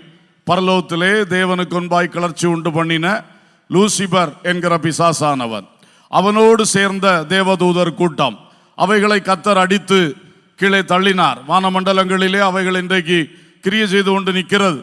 அந்த லூசிபரும் லூசிபர் கூட்டமும் தான் இந்த ஆவிகள். அல்லேலூயா. அசுத்த ஆவிகள், அந்தகார ஆவிகள். அவைகள் பல பெயர்களை சொல்லி தங்களை தேவர்கள் என்று காட்டிக்கொள்ளுகிறது.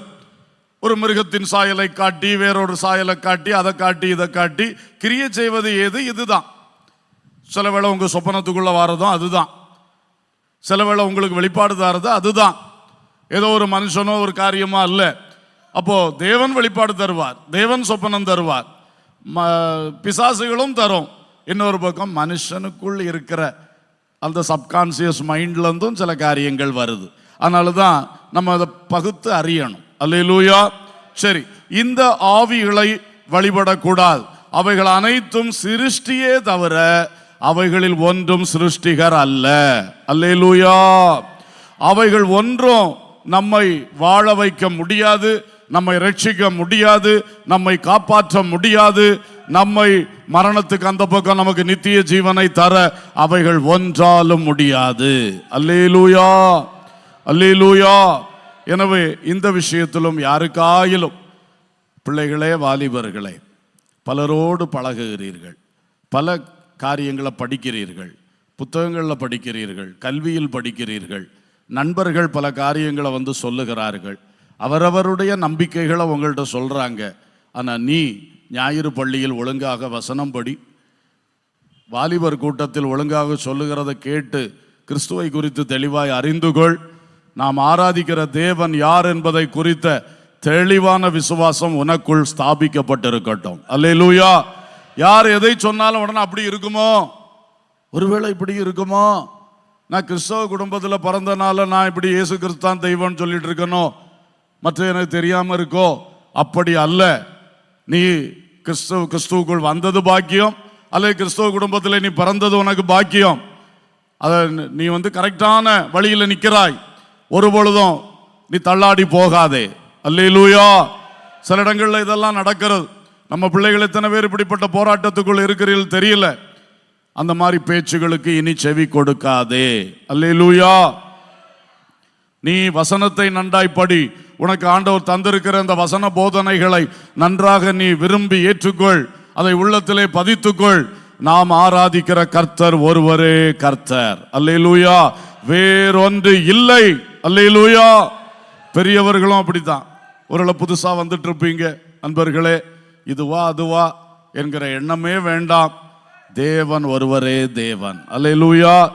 கர்த்தராகிய இயேசு கிறிஸ்து அவர் ஒருவரே நம்முடைய இரட்சகர். அல்லேலூயா. ஸ்தோத்திரம். கர்த்தாவே, தேவர்களில் உமக்கொப்பானவர் யார்? வானத்திலும் பூமியிலும் உமக்கொப்பானவர் யார்?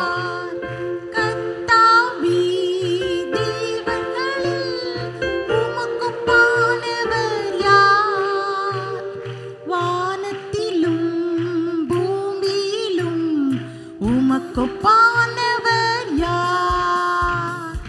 உமக்கொப்பானவர் யார்? உமக்கொப்பானவர் யார்? வானத்திலும் பூமியிலும் உமக்கொப்பானவர் யார்? வானத்திலும் பூமியிலும் உமக்கொப்பானவர் யார்? கர்த்தாவே, தேவர்களில் உமக்கொப்பானவர் யார்? வானத்திலும் பூமியிலும் உமக்கொப்பானவர் யார்? கர்த்தாவே, தேவர்களில் உமக்கொப்பானவர் யார்? வானத்திலும் பூமியிலும் உமக்கொப்பானவர் யார்? அல்லேலூயா.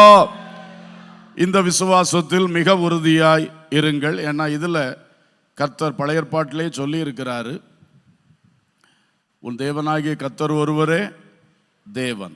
அதில் ரொம்ப ஸ்ட்ராங்காக சொல்லி இருக்கிறார். நீ பூமியிலோ வானத்திலோ உண்டான யாதொரு காரியத்துக்கு ஒப்பான ஒரு சொரூபத்தையோ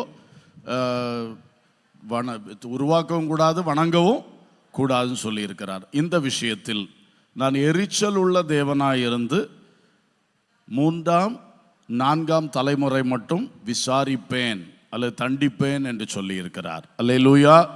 அதனால தேவன் ஒருவரே தேவன் என்கிற விசுவாசத்தை விட்டு இங்க வந்திருக்கிற ஒரு சகோதரனோ சகோதரியோ ஒரு பிள்ளைகளோ வாலிபர்களோ வித்தியாசப்பட்டுறாதீங்க. அதனால பெரிய தண்டனை இருக்கு. 3-4 தலைமுறை மட்டும் தண்டனை உண்டுன்னு சொல்லி இருக்கிறார். அல்லேலூயா.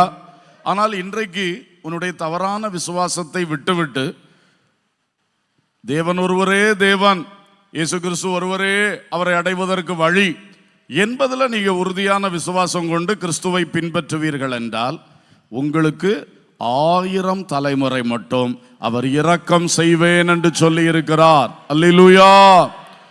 அப்போ உண்மையாய் சரியான சத்திய விசுவாசத்தில் வந்து தேவன் ஒருவரையே உன் உள்ளத்தில் உன் தேவனாக தரித்திருந்து அந்த விசுவாசத்தில் ஒரு சிறிய கலப்படம் கூட வராதபடி உன்னை காத்துக்கொள்வாய் என்றால், வருகை மட்டும் எத்தனை தலைமுறை வருதோ அத்தனை தலைமுறைக்கும் உன் நிமித்தம் இரக்கம் பாராட்டுவார். அல்லேலூயா. அதனால இந்த விசுவாச விஷயத்துல நான் இப்ப சொல்ற அனைத்துமே இது சம்பந்தப்பட்டதுதான். கர்த்தர் ஒருவரை தான் விசுவாசிக்கணும், வேற எந்த கலப்படமும் என்ன செய்யக்கூடாது, வரக்கூடாது. அதுல இது நேரடியாக தங்களை தெய்வர்கள் என்று காட்டிக்கொள்ளுகிறவைகள், ஏமாற்றுகிறவைகள், இவைகளுக்கு இடம் கொடுக்கிறது ரொம்ப ரொம்ப ஆபத்தானது. அல்லேலூயா. சிலர் அவைகளை விரும்பி கும்பிடுறது இல்லை, பயந்து கும்பிடுறது. அடிச்சிருமோ கொன்னுருமோ என்று சொல்லி பயந்து கும்பிடுறது. அப்படி செய்யக்கூடாது. ஐயோ நான் பயந்துட்டேன், அப்படி அல்ல. நீ ஏன் பயப்படுகிறாய்? நீ கர்த்தரை விசுவாசிக்கிறாய், கர்த்தர் உன்னை பாதுகாப்பார். அல்லேலூயா.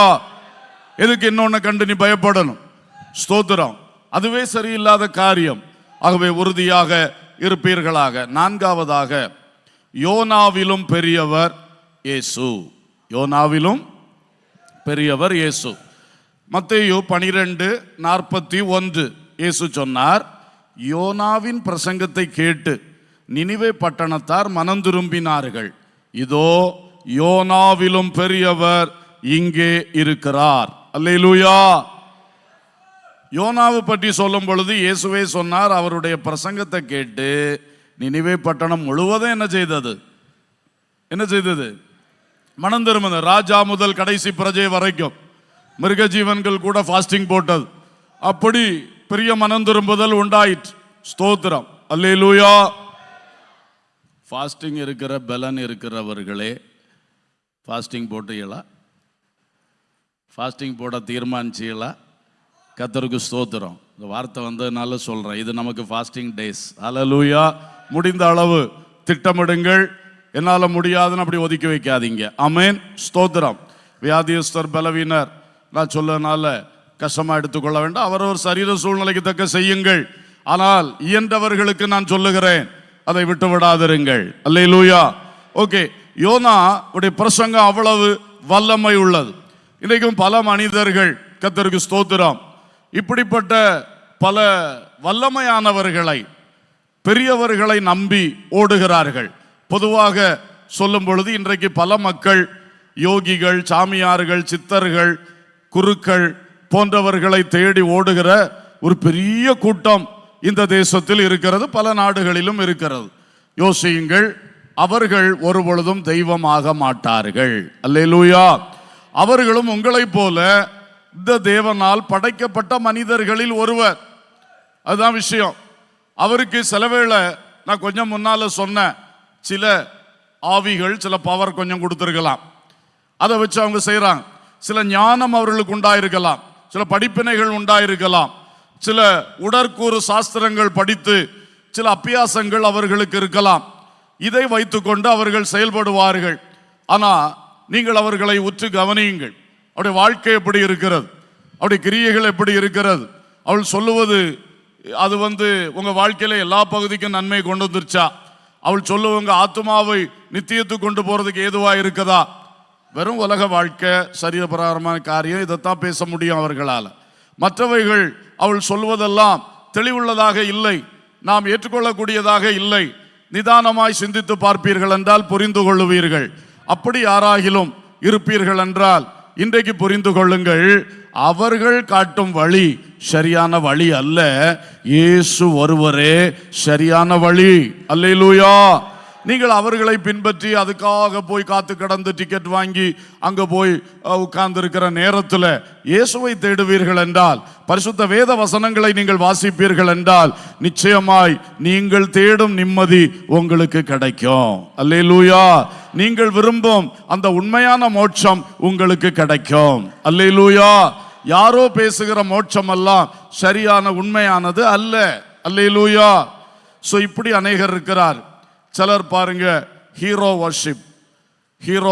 ஒரு அரசியல்வாதியை பெரிய தலைவனாக, இன்னைக்கு நம்ம தேசத்துல இந்த ரொம்ப பயங்கரம் நடந்து கொண்டே இருக்கிறது. ஒரு அரசியல்வாதி, அதே மாதிரி கிரிக்கெட் வீரர்கள், ஸ்போர்ட்ஸ் வீரர்கள், இவர்களை எல்லாம் ஏதோ பெரிய தெய்வம் போல மாற்றுகிறார்கள். சினிமா நட்சத்திரங்களை பெரிய தெய்வமா மாத்துறாங்க. அவங்க என்னமோ ஸ்போர்ட்ஸில் ஒரு காரியம் சாதிச்சிட்டாங்கன்னு சொன்ன உடனே எல்லாமே அவங்க தான் உள்ள மாதிரி நினைக்கிறாங்க. அவனுக்காக உயிரையும் கொடுக்க ஆயத்தம். சினிமாவில் நடித்து அவன் காசை வாங்கிட்டு போகிறான். அதெல்லாம் நிஜம்னு நினச்சிக்கிட்டு, அவன் உண்மையிலே அப்படிப்பட்ட பெரிய வீரன் நினச்சிக்கிட்டு அவன் கட் அவுட்டில் பாலை வாங்கி ஊத்துறான். அவனுக்காக எதையும் செய்ய ஆயத்தமாக இருக்கிறான். ஐயோ, வாலிபர்களுடைய பலன் வீணிலே போகிறதே, வாலிபர்களுடைய நேரங்கள் வீணடிக்கப்படுகிறது. என்றைக்கு இவர்கள் திருந்துவார்கள்? என்றைக்கு இவர்கள் நல்வழியில் வருவார்கள்? என்றைக்கு ஒரு நல்ல சமுதாயம் இவர்களால் உருவாக்கப்படும்? வர வர இந்த நிலைமைகள் தொடரும் என்றால் இன்னும் மோசம்தான் இருந்து கொண்டு இருக்கிறது. சங்கடமான காரியங்கள் உங்கள் உள்ளங்களில். என் வார்த்தையை கேட்கிற சகோதரா சகோதரி, உங்களில் யார் ஒருவருடைய உள்ளத்தில் இப்படிப்பட்ட ஒரு மனிதனை ஹீரோவை போல வச்சு, அது ஹீரோவை போல உள்ளத்துக்குள்ள ஏற்று வச்சாலே அது ஒரு தெய்வத்தின் இடத்துல வைக்கிறதுக்கு சமம். இது கர்த்தருக்கு மாத்திரம் உள்ள இடம். அல்லேலூயா. என் இதய சிங்காசனம் இயேசுவுக்கு மட்டுமே உள்ளது. அல்லேலூயா. அதுல வேறொரு ஹீரோவை, வேறொரு சாதனையாளரை, வேறொரு என்னை கவர்ச்சித்தவரை கொண்டு வைக்க கூடாது. அது கர்த்தருக்கு பிரியமில்லாதது. அல்லேலூயா. அப்படி வைத்தால் உன் விசுவாசம் சரியில்லை, உன் விசுவாச சிந்தை சரியில்லை, உன் விசுவாச பாதை சரியில்லை. இன்றைக்கு அப்படி இருக்கிறவர்கள் உடனே மனம் திரும்பும்படி அன்போடு கேட்டுக்கொள்ளுகிறேன். அல்லேலூயா. இனி அடுத்தது, முதல்ல இந்த சாமிமார்களை சொன்னேன். அடுத்து இந்த மாதிரிப்பட்ட சாதனையாளர்கள், பெரியவர்கள் அல்லது ஏதோ சாதிச்சவர்கள், அவர்களை பின்பற்றுகிறவர்கள். இன்னொன்று கிறிஸ்தவ இதுக்குள்ள அதையும் கவனிக்கணும். ஆண்டவர் அப்போஸ்தலர்களை வைத்திருக்கிறார், தீர்க்கதரிசிகளை வைத்திருக்கிறார், சுவிசேஷகர்களை வைத்திருக்கிறார், மேய்ப்பர்களை வைத்திருக்கிறார், போதகர்களை வைத்திருக்கிறார். அவர்கள் எல்லாரும் கர்த்தரால் தெரிந்து கொள்ளப்பட்டு பயன்படுத்தப்படுகிற கர்த்தரின் ஊழியக்காரர்கள். அல்லேலூயா. அவர்களை தெய்வமாக்கி இயேசுவை விட்டு விடுகிறார்கள், அந்த போதகர் பின்னால ஓடுவார். இயேசுவை விட்டு விடுவார்கள், அந்த தீர்க்கதரிசி பின்னால ஓடுவார். இயேசுவை விட்டு விடுகிறார்கள், ஒரு சுவிசேஷனுக்கு பின்னால ஓடுகிறார்கள், ஒரு மேய்ப்பனு பின்னால, ஒரு அப்போஸ்தலனுக்கு பின்னால. நீ அந்த மனிதர்களை சார்ந்து, அது ஊழியர்கள் தான், தேவனால் தெரிந்து கொள்ளப்பட்டவள் தான், அவள் நல்லவர்கள், எல்லாம் சரிதான். ஆனா நீ சார்ந்து கொள்ள வேண்டியது அவர்கள் மேல் அல்ல, இயேசுவின் மேல் சார்ந்து கொள்ளணும். அல்லேலூயா. இது தெய்வ மக்களுக்குள் வருகிற தோல்வி. ஒரு மனிதனிடத்திலிருந்து தேவ வார்த்தை வெளிப்படுகிறதா, அந்த தேவ வார்த்தையை நீ ஏற்றுக்கொள், கீழ்ப்படி, உனக்கு ஆசீர்வாதம். அல்லேலூயா. ஒரு தேவ மனிதனிடத்திலிருந்து ஒரு அற்புதம் நடக்கிறதா, மனிதன் மூலமாக, அந்த அற்புதத்தை பெற்றுக்கொள்ளுங்கள், வாழ்க்கையில் ஆசீர்வதிக்கப்படுங்கள். அல்லேலூயா. ஒரு மனிதன் மூலமாக தீர்க்க தரிசனம் வருகிறதா, அந்த தீர்க்க தரிசனம் உங்களுக்கானது என்றால் அதை ஏற்றுக்கொள்ளுங்க, தேவனுக்கு பயப்படுங்க, செய்ய வேண்டியதை செய்யுங்க. அல்லேலூயா. அதனால் உங்களுக்கு வாழ்க்கையில் ஆசீர்வாதம் வரும். ஒரு சுவிசேஷகன் ஆண்டவர் இயேசுவை பற்றின நற்செய்தியை எடுத்து கூறுகிறாரா, அந்த நற்செய்தியை உள்வாங்குங்கள், இயேசுவுக்கு சீஷனாய் மாறுங்கள், கர்த்தருக்குள் வாழுங்கள், அதை செய்யுங்க. அதுக்கு மேல அந்த ஆளே தான் தெய்வம் உள்ள மாதிரி ஆக்கி, இன்னைக்கு நிறைய பேர் இயேசுவை தேட மாட்டார்கள், அவர்களை தேடுகிறார்கள். அல்லேலூயா. இயேசுவை நேசிக்கிறதை பார்க்கிறோம், மனித ஊழியர்களை நேசிக்கிறார்கள். இயேசுவை நம்புகிறதை பார்க்கிறோம், இந்த மனிதர்கள் மேல் அதிக நம்பிக்கை வைக்கிறார்கள். அது நிச்சயம் தோல்வி, அது தேவன் விரும்பாத காரியம். அல்லேலூயா. அல்லேலூயா. எல்லா ஊழியர்களும் நமக்கு தேவன் எப்படி பயன்படுத்துகிறாரோ அந்த பயன்பாட்டை நாம் எடுத்துக்கொள்வோம். அதே வேளையில் அவர்கள் மேல் சார்ந்து, அவர்களை ரொம்ப நம்பி விசுவாசித்து, அப்படி தேவன் சொல்லவே இல்லை. அல்லேலூயா. எனவே உங்கள் விசுவாசத்தில் இப்படி யாராவது மனிதர்கள் ஏறி குடியிருக்கிறார்களா? உங்கள் விசுவாசத்தில் அவர்கள் உள்ளே புகுந்திருக்கிறார்களா? அதை மாற்றி உங்கள் விசுவாசத்தை இன்றைக்கு தெளிவுபடுத்த வேண்டும். அல்லேலூயா. அல்லேலூயா. அது யாரா இருந்தாலும் சரிதான், நானா இருந்தாலும் சரிதான். மனுஷர்கள், தேவ ஊழியர்கள் என்றைக்கும் மதிப்புக்குரியவர்கள், கனத்துக்குரியவர்கள். அவர்களுக்கு நாம் கீழ்ப்படிய வேண்டும் என்று பைபிள் சொல்லுது, அதெல்லாம் கரெக்ட். ஆனா அவர்களில் ஒருவரும் ஒருபோதும் தெய்வத்தின் ஸ்தானத்தில் வைக்கப்படக்கூடாது. அல்லேலூயா. அல்லேலூயா. தெளிவுள்ளவர்களாயிருங்கள். இன்னைக்கு அவரை நம்பி இவரை நம்பி என்று ஓடி கடைசியில் ஒன்று நடக்காம பரிதாப கூட்டமாக இருக்கிறத பார்த்தா எவ்வளவு சங்கடமா இருக்கு. நீ என்றைக்கு வசனத்தை படிக்கிறியோ, வசனத்துக்கு கீழ்ப்படுகிறியோ, அன்றைக்கு உனக்கு ஆசீர்வாதம் வரும். அல்லேலூயா. வசனத்தின்படி செய்தால் உன் வாழ்விலே வெளிச்சம் வரும், தெய்வீக நன்மைகள் உண்டாகும். அதை விட்டுக்கிட்டு யாரோ சொன்ன வார்த்தை, யாரோ சொன்னது அப்படி இப்படி இல்லை. நல்லா புரிந்து கொள்ளுவீர்களாக. எபிரேயர் 13:17 கூட வாசிப்போம். வாசியுங்கள். எபிரேயர் 13:17.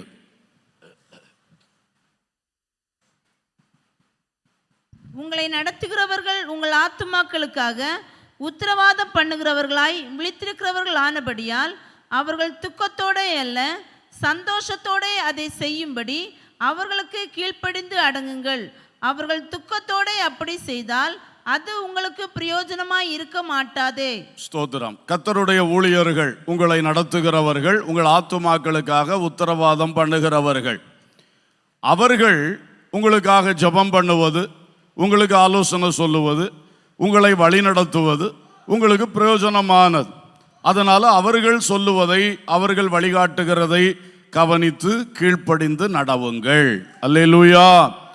ஒரு காரியத்தில் அவர்கள் இதை செய்யாத, இதை செய்யுங்க என்று சொல்லும்போது கீழ்ப்படிந்து அடங்குங்கள். அதுக்கு மேலே மிஞ்சி நிற்காத, மிஞ்சி போகாத, அடங்கு என்று சொல்லப்பட்டிருக்கிறது.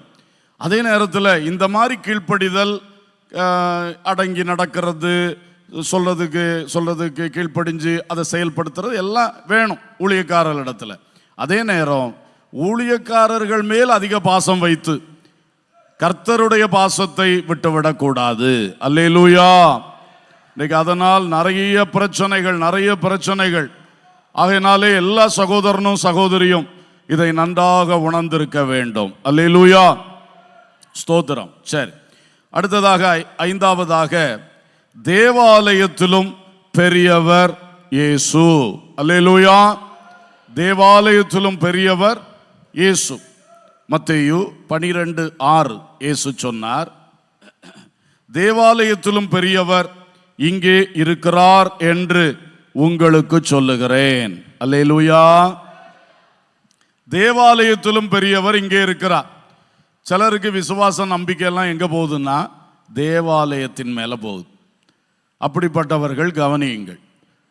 தேவாலயத்தின் மேலெல்லாம் நாம விசுவாசம் வைக்க வேண்டியது கர்த்தராகிய இயேசு தேவாலயத்திலும் பெரியவர். அல்லேலூயா. அவர் மேல் விசுவாசம் வைக்கணும். இன்னைக்கு நிறைய நபர்களுக்கு ஆலயங்கள் சொன்னா அது என்னமோ பெரிய ஆலயம் மேன்மை உள்ளது. ஆனா நான் இந்த விசுவாச விஷயத்தை சொல்ல அதை புரிஞ்சு நீங்க கேட்கணும். ஆலய கட்டடம், ஆலயத்தின் கோபுரம், ஆலயத்தில் வைக்கப்பட்டிருக்கிற சிலுவை, ஆலயத்தில் வைக்கப்பட்டிருக்கிற ஏதோ ஒரு காரியம், ஒரு உருவமோ படமோ ஒரு சிலையோ, இதை பயங்கரமாக வணங்குகிறது. இது உங்களை படைத்த தேவனுக்கு கொஞ்சமும் பிரியமில்லாத விஷயம். அல்லேலூயா. ஸ்தோத்திரம். ஆலயம்னு ஒன்று எதுக்கு வந்துச்சு? தேவனை ஆராதிப்பதற்காக. அல்லேலூயா. இப்போ எதை கும்பிடுறீங்க, ஆராதிக்கிறீங்க, சேவிக்கிறீங்க? அந்த கட்டடத்தை, அதில் இருக்கிற ஒரு சிற்பத்தை, அதில் இருக்கிற ஏதோ ஒரு கோபுரத்தை, அதோடைய வடிவமைப்பை, அதில் உங்களுக்கு ஒரு பயபக்தி வருது அதை பார்த்தோன்னு. ஆனால் உன் கண்காணாத நிலையில் சர்வத்தையும் ஆண்டு கொண்டிருக்கிற சர்வலோகத்தின் தேவனிடத்திலே உனக்கு ஒரு பயபக்தி வருகிறதில்லை. ஆலயம் என்றால் ஒரு பெரிய பக்தி, சிலருக்கு அது ஒரு வெறி மாதிரியே மாறிடுது. எங்க ஆலயம் அப்படின்னு. ஆனால் ஆலயத்தை பார்த்து கும்பிடாதீங்க, ஆலயத்தை பார்த்து ஜெபம் பண்ணாதீங்க. ஆலய கட்டடத்தின் மேலேயோ அதில் இருக்கிற மேன்மையின் மேலேயோ விசுவாசத்தை வைக்காதீங்க.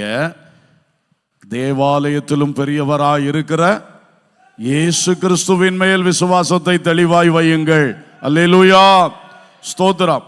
சபையை குறித்து சொல்லும் பொழுதும் அதே தான். சபை கட்டடம், சில சபைகளுக்கு பெரிய கட்டடம், சில சபைகளுக்கு சின்ன கட்டடம், சில சபைகளுக்கு ரொம்ப அலங்காரமான கட்டடம், சில சபைகளுக்கு சாதாரணமான கட்டடம். எது இருந்தாலும் அது கர்த்தரை ஆராதிப்பதற்கென்று ஒரு கம்ஃபர்டபுளா நல்ல அமைதியா உட்கார்ந்து ஆராதிப்பதற்கென்று கட்டப்பட்டதை ஒழிய அது வணக்கத்துக்குரியது அல்ல. அல்லேலூயா. இதை எப்பொழுதும் நாம் அறிந்து கொள்ளுவோமாக. அதே மாதிரி சிலருக்கு ஒரு சபை ஐக்கியத்துக்குள்ள, ஒரு சபை கூட்டாண்மைக்குள்ள, ஒரு சபை ஆராதனையில் பங்கெடுக்கும் அனுபவத்தில் இருக்கிறதுனால எல்லாமே ஆயிற்றுன்னு சிலர் நினைக்கிறார்கள். இது நீங்கள் உங்களில் பலர் புரிய வேண்டிய ஒரு விஷயம் என்று நான் நினைக்கிறேன். ஞாயிற்றுக்கிழமையா ஓடி போய் உள்ள உட்கார்ந்துரும், அதுக்கு பிறகு அது இஷ்டம் போல வாழ்க்கை. அப்படின்னா என்ன நன்மை கிடைக்கும்? இங்கே ஓடி போய் உள்ள உட்கார்ந்துட்டு போகிறதுக்கு மட்டுமல்ல ஆலயம், அதில் சிலருக்கு பெரிய விசுவாசம். ஞாயிறு ஆராதனைக்குள்ளே போய் உட்கார்ந்துட்டு வந்துடணும். நியூ இயர் சர்வீஸ் 12 மணி டான் அடிக்கைக்குள்ளே எங்கே ஓடி வந்துருந்துடணும், ஆலயத்துக்குள்ளே வந்துடணும். நல்ல பழக்கம் தான், இதை கூட செய்யாத ஆள் பலர் இருக்கு, நல்லதுதான். ஆனால் அது மேலே விசுவாசம். நான் சர்ச்சுக்குள்ளே போகிறேன், நான் சர்ச்சில் அட்டென்ட் பண்ணுறேன், நான் அங்கே உட்கார்றேன், அதனால மட்டும் எல்லாம் ஆகிவிடுமா? இங்க வர்றது எதற்காக? இயேசு கிறிஸ்துவை விசுவாசிப்பதற்காக, அவரை பின்பற்றுவதற்காக, அவருடைய வசனங்களில் சொல்லப்படுகிறதை கீழ்ப்படிந்து பின்பற்றுவதற்காக. அதுக்கு தானே வரோம். அதை ஒன்றையும் செய்யாம நான் உள்ள வாரேன், நான் ஒரு மெம்பரா இருக்கேன், இல்லை ஒரு அட்டெண்டன்ஸ்ல நான் இருக்கேன், ஏதோ ஒன்று, அதை வச்சுட்டு எல்லாம் ஆயிட்டுன்னு நினைக்க கூடாது. அதன் மேல் அல்ல உங்கள் விசுவாசம். நீங்கள் அதை விட பெரியவராகிய இயேசுவின் மேல் விசுவாசம் வைங்க. அல்லேலூயா, அல்லேலூயா. அதே வேளையில் ஆலயத்துக்கு ஒழுங்கா வரணும். நான் முந்தினதை விட இது மேல்னு சொன்னனால அதை விட்டுறணும்னு நினைக்க கூடாது, அது வேண்டும். ஆனால் அதன் மேல் விசுவாசம் வைத்து அந்த செயல் நம்மை காப்பாற்றும் என்று நினைக்க கூடாது. கர்த்தரே பெரியவர், அவர் ஒருவரே விசுவாசிக்கத்தக்கவர். அல்லேலூயா, ஸ்தோத்திரம். இவைகளில் தயவாய் கவனம் செலுத்துவீர்களாக. இது மாதிரி வேறையும் நிறைய இருக்கும், நான் ஒவ்வொன்று சொல்றேன். உங்களுக்குள் இது மாதிரி இயேசு கிறிஸ்துவுக்கு நேராய் போக வேண்டிய விசுவாசம் வேற எங்கேயாவது போயிருக்கா? அல்லது இயேசு மட்டும் அந்த விசுவாசத்தின் மையமா இருக்க வேண்டிய இடத்துல இப்படி ஏதாவது சேர்க்கைகள் கூடியிருக்கா? அதை சரிப்படுத்தி தள்ளணும். அல்லேலூயா, ஸ்தோத்திரம். அடுத்தது ஆறாவதாக, ஓய்வு நாளிலும் பெரியவர் இயேசு. எப்படி? ஓய்வு நாளிலும் பெரியவர் இயேசு. மத்தேயு 12:7-8 வசனங்கள். பலியை அல்ல இரக்கத்தையே விரும்புகிறேன் என்பதின் கருத்து இன்னதென்று அறிந்தீர்களானால் குற்றமில்லாதவர்களை நீங்கள் குற்றப்படுத்த மாட்டீர்கள். மனுஷகுமாரன் ஓய்வு நாளுக்கும் ஆண்டவராய் இருக்கிறார் என்றார். அல்லேலூயா. அன்றைக்கு ஓய்வு நாளில் இயேசு குணமாக்கி விட்டார் என்று பெரிய சர்ச்சை உண்டாயிற்று. அப்போ இயேசு பதிலளித்து பேசுகையில் இதை சொன்னார், நான் மனுஷகுமாரன், நான் மேசியா, நான் கிறிஸ்து, நான் இந்த ஓய்வு நாளுக்கும் ஆண்டவராக இருக்கிறேன். அல்லேலூயா என்று விளக்கம் கொடுத்தார். நான் விளக்கத்துக்குள்ள இப்போ போகல. இன்னைக்கு ஓய்வு நாள் என்பது அன்றைக்கு அவர்களுக்கு கொடுக்கப்பட்ட ஒரு பிரமாணம், தேவன் கொடுத்த பிரமாணம் தான். பிரமாணம், உபதேசம், சட்டம், ஒழுங்கு, இது எக்காலமும் மனுஷருக்கு தேவை. அது ஒரு ஓய்வு நாள் பிரமாணம். மற்றபடி நிறைய பிரமாணங்கள் இருக்கிறது. புதிய ஏற்பாட்டுக்கு நமக்கு உபதேச சட்டங்கள் இருக்கிறது, ஒழுங்குமுறைகள் இருக்கிறது, பல காரியங்கள் இருக்கிறது. வேத பிரமாணம், நாம் கூடி கர்த்தரை ஆராதித்து மகிழும் பொழுது, ஒன்றாய் சேர்ந்து கர்த்தருக்கான கிரியைகள் செய்யும் பொழுதெல்லாம் நமக்கு சில ஒழுங்குமுறைகள் இதெல்லாம் உண்டு. அதெல்லாம் நம்ம மதிக்கணும், கை கொள்ளணும், கீழ்ப்படியணும், இருக்கணும். அதே வேளையில் அதில் நான் கரெக்டாக இருக்கிறேன், பிரமாணத்தில் கரெக்டு, உபதேசத்தில் கரெக்டு, அதனால அது மேலே விசுவாசம் வச்சு நான் இப்படி இருக்கனால எனக்கு எல்லாம் நடந்துரும் என்று நினைக்கிறதை பார்க்கிலும் இயேசு என் மேலே கிருபை வைக்கிறாரு, எனக்கு கர்த்தர் காரியத்தை வாய்க்க செய்வார் என்ற அந்த தெளிவான சிந்தை தான் சரியான விசுவாசம். அல்லேலூயா. இது புரியும்னு நினைக்கிறேன், யாரும் குழம்பிடக்கூடாது. ஏன்னா பிரமாணம் முக்கியம், வசனத்தின் சட்டம் சத்தியம் நமக்கு முக்கியம். ஆனால் அதன் மேல், அந்த ஒரு காரியத்தின் மேல் மட்டும் நீ விசுவாசம் வைக்காத. அதை தந்து அதை வைத்து நம்மை நடத்தி கொண்டிருக்கிற கர்த்தர் மேல் நம்முடைய விசுவாசத்தை வைப்போமாக. ஏன்னா நீ இந்த பிரமாணம் எல்லாம் நம்ம கீழ்ப்படிஞ்சாலும் அவர் கிருபை இல்லாட்டா ஒண்ணுமே இல்லை. அதை புரிந்து கொள்ளணும். நான் அதை பண்ணிட்டேன், நான் இதை பண்ணிட்டேன், நான் ஞானஸ்நானம் எடுத்துட்டேன், நான் இதை செஞ்சுட்டேன், எல்லாம் சரியாயிட்டு இல்லை. ஒரு இளைஞனாகிய வாலிபனாகிய ஒரு தலைவன் இயேசுவை சந்திக்க வந்தான். மார்க்கு 10ஆம் அதிகாரம் 20 பார்க்கும்போது அவன் சொல்றான் இயேசுவிடத்திலே, போதகரே, இவைகளை எல்லாம் என் சிறு வயது முதல் கை கொண்டிருக்கிறேன். இவைகளை 10 கற்பனைகளை, மோசேயின் நியாயப்பிரமாணங்களை எல்லாம் சின்ன வயசுலேருந்து கற்றுக்கொண்டு கை கொண்டு வருகிறேன். இயேசு அவனை பார்த்து அவனிடத்தில் அன்பு கூர்ந்து, உன்னிடத்தில் ஒரு குறைவு உண்டு, நீ போய் உனக்கு உண்டானவைகளை எல்லாம் விற்று தரித்திரருக்கு கொடு, அப்பொழுது பரலோகத்திலே உனக்கு பொக்கிஷம் உண்டாயிருக்கும். பின்பு சிலுவை எடுத்துக்கொண்டு என்னை பின்பற்றி வா என்றார். அவன் மிகுந்த ஆஸ்தி உள்ளவனாய் இருந்தபடியால் இந்த வார்த்தையை கேட்டு மனம் மடிந்து துக்கத்தோடே போய்விட்டான். அல்லேலூயா. அப்ப இவன் அவன் பார்வையில் பிரமாணங்களுக்கு கீழ்ப்படுகிறான். ஓய்வு நாள் பிரமாணமா கரெக்ட், விருத்த சேதன பிரமாணமா கரெக்ட், மோசையுடைய எல்லா சட்டத்திட்டமும் நான் கரெக்டா செய்கிறேன், கடைபிடிக்கிறேன், இனி என்ன எல்லாமே என்கிட்ட இருக்கு, அதன் மேல் அவன் சார்ந்து இருக்கிறான். அப்ப கர்த்தர் சொன்னார், இல்லப்பா, இனி ஒரு குறை இருக்கு. என்ன குறை? நீ முதல்ல போய் உனக்கு உண்டானதெல்லாம் விற்று தரித்திரருக்கு கொடு. ஏன் ஆண்டவர் அப்படி சொன்னாரு? அவன் பிரச்சனையே அதுதான், பண ஆசை, ஐஸ்வர்யத்தின் மேல் அவன் பெரிய நம்பிக்கை வச்சிருக்கான். அதில் அவன் அதை செய்ய அவனால் முடியாது. அப்போ நீ சட்டத்தின்படி கரெக்ட், உபதேசத்தில் கரெக்ட், பிரமாணத்தில் கரெக்ட், ஆனால் உனக்குள்ள இருக்கக்கூடாத ஒன்று இருக்கே. பணத்தின் மேல் சார்ந்திருக்கிறாயே, ஐஸ்வர்யத்தின் மேல் சார்ந்திருக்கிறாயே, பொருளின் மேல் சார்ந்திருக்கிறாயே, பதவியின் மேல் சார்ந்திருக்கிறாயே. இந்த மாதிரி இருப்பது எல்லா உபதேசமும் நீ கை கொண்டாலும் இது குறைவு. அவன் உடனே துக்கத்தோட போயிட்டான். அல்லேலூயா, கர்த்தருக்கு ஸ்தோத்திரம். அப்போ நம்ம வாழ்க்கையில் எப்பவுமே நான் அறிஞ்ச சத்தியத்துக்கு நான் கீழ்ப்படியணும், உபதேசத்துக்கு நான் கீழ்ப்படியணும். ஆனால் அப்படி கீழ்ப்படிஞ்சிட்டேன்னு அது மேலே பெரிய நம்பிக்கை வச்சு அப்படி போக முடியாது. அது ஒரு அடிப்படை. அதுக்கு மேலே இன்னும் நாம் போக வேண்டியது இருக்கிறது. நீ எல்லாம் கீழ்ப்படிஞ்சாலும் இயேசு உன் மேலே கிருபை வச்சாதான் உன் வாழ்க்கையில் ஜெயம் வரும். அவரை பிரியப்படுத்தும்படி வாழு. அவருடைய 4 சட்டத்திட்டத்துக்கு கீழ்ப்படிஞ்சிட்டேன் நீ பெருமைப்படாத, திருப்தி அடையாது. இன்றும் அவரை பிரியப்படுத்தி வாழணும். அவர் விரும்புகிற படி நான் பேசணும், செய்யணும், வாழணும், என் சிந்தனை இருக்கணும் என்று விருப்பப்படுங்கள். அல்லேலூயா. சொந்த இடத்திலும் சிலருக்கு விசுவாசம், நான் அதை செய்தேன், நான் இதை செய்தேன், அதனால நீ சொல்றதெல்லாம் ஆண்டவர் செஞ்சிடணுமா, அதனால நீங்க உங்க விருப்பத்தின்படி நடப்பீங்கன்னா ஆண்டவர் உங்களுக்கு பின்னால வரணுமா? அப்ப நீங்க இயேசுவின் மேல என்ன விசுவாசம் வச்சிருக்கீங்க, என்ன நம்பிக்கை வச்சிருக்கீங்க, அவருக்கு என்ன கனம் கொடுக்குறீங்க? சிந்திங்க. அல்லேலூயா, கர்த்தருக்கு ஸ்தோத்திரம். அந்த மல்கியாவில் சொல்லியிருக்கு, நான் பிதாவானால் என்னுடைய கனம் எங்கே? ஸ்தோத்திரம். ஆனால் ஆசாரியர்கள் எல்லாம் செய்கிறார்கள்.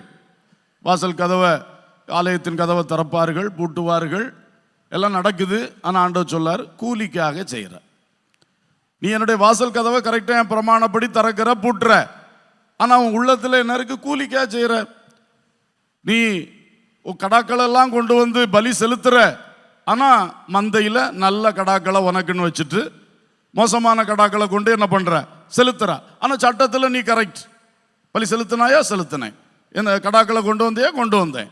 எல்லாத்துலேயும் நீ சட்டத்திலையும் பிரமாணத்திலையும் உபதேசத்திலையும் நீ கரெக்டாக இருக்கிற, ஆனால் உள்ளத்தில் சரியில்லை. நீ கர்த்தரை நேசித்து உண்மையாய் அவரை விசுவாசி செய்தா உன் மந்தையில் நல்லதை கொண்டு வந்து என்ன பண்ணுவ? பலி செலுத்துவ. கூலி கிடைக்குதோ கிடைக்கலையோ நீ கர்த்தருடைய பணிவிடைய உண்மையா செய்வ.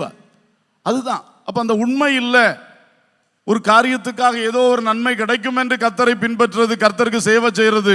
ஆனா சொல்றது எல்லா உபதேசத்திலையும் நான் கரெக்டு, எல்லா சட்ட திட்டத்திலையும் கரெக்டு. அப்ப இது ஒரு சரியான விசுவாசம் இல்லை இல்லையா? அங்கே சில கலப்படங்கள் இருக்கிறது. அதை அகற்றி நம்முடைய விசுவாசம் சீர்படுவதாக. அல்லேலூயா, அல்லேலூயா, ஸ்தோத்திரம். கடைசியா ஒன்று சொல்லி நிறுத்துகிறேன், ஜெபிக்க போகிறோம். ஜெபத்திலும் பெரியவர் இயேசு. இப்படி ஒரு வார்த்தை பைபிள்ல இல்லாட்டாலும் ஜெபத்திலும் பெரியவர் இயேசு, அது உண்மையான வார்த்தை. எரேமியா 33:3, என்னை நோக்கி கூப்பிடு, அப்பொழுது நான் உனக்கு உத்தரவு கொடுத்து நீ அறியாததும் உனக்கு எட்டாததுமான பெரிய காரியங்களை உனக்கு அறிவிப்பேன். அல்லேலூயா. இதை கொஞ்சம் கவனிங்க. தேவன் அவரை நோக்கி கூப்பிட சொல்றார். அப்ப அவர் நமக்கு வேண்டிய பதில் மறு உத்தரவும் தருவார். நம்ம அறியாததும் நமக்கு எட்டாதமான பெரிய காரியங்கள்லாம் நமக்கு தருவார். அதான் ஜெபத்தினுடைய மேன்மை. அல்லேலூயா. ஜெபம் என்பது தேவனை நோக்கி கூப்பிடுவது, தேவனிடத்தில் பேசுவது, தேவனிடத்தில் கேட்பது. இதானே ஜெபம். அப்போ அந்த ஜெபத்தில் ஸ்தோத்திரங்கள் உண்டு, விண்ணப்பங்கள் உண்டு, வேண்டுதல்கள் உண்டு. ஸ்தோத்திரம்னா தேங்க்ஸ் கிவிங், நன்றி சொல்றது, ஆண்டவருக்கு நன்றி சொல்றது உண்டு. விண்ணப்பங்கள் ஒரு குறிப்பிட்ட காரியத்தை செஞ்சு தாரோன்னு கேட்கறது உண்டு.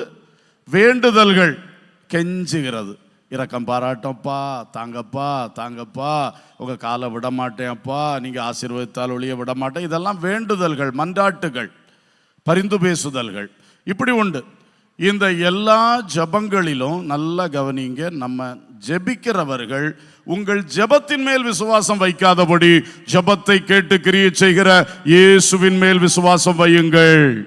இந்த வார்த்தை அநேகருக்கு தேவை என்று எனக்கு தெரியும்.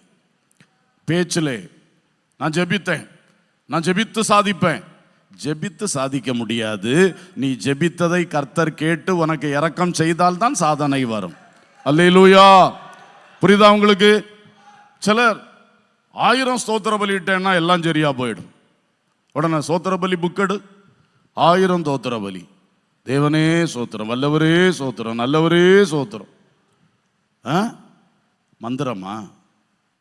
1000 சோத்திர பலி போட்டால் என்ன நடக்குமா? அப்போ தேவன் வேண்டாமா? 1000 சோத்திர பலி போட்டோன்னா சோத்திர பலி கிரியை நடந்துருமா? அது என்ன மந்திரமா? சோத்திரம் மந்திரமாகாது. ஸ்தோத்திரம் தேவனை நன்றி சொல்லு, தேவனுக்கு நன்றி சொல்லுகிறது. அல்லேலூயா. அந்த நன்றி அவர் ஏற்றுக்கொள்ளணும். முதல்ல அவர் நம்ம மேல கிருபை வைக்கணும். அவர் நம்ம கேட்டதுக்கு செய்யறதுக்கு தீர்மானம் எடுக்கணும். அவர் இதெல்லாம் அங்க நடக்கணும். மேல நடந்த பிறகுதான் உனக்கு அற்புதம் வரும். அல்லேலூயா. இது நடந்தால் தான் ஜெயம் வரும். நம்முடைய கர்த்தராகிய இயேசு கிறிஸ்துவினாலே சொல்லுங்க, நமக்கு ஜெயம் கொடுக்கிற தேவனுக்கு சோத்திரம். சும்மா ஜெபம் என்கிற ஒரு இதை உங்க கையில தந்துட்டு நீ என்னவும் செய்யணும் உங்க கையில விட்டாரா?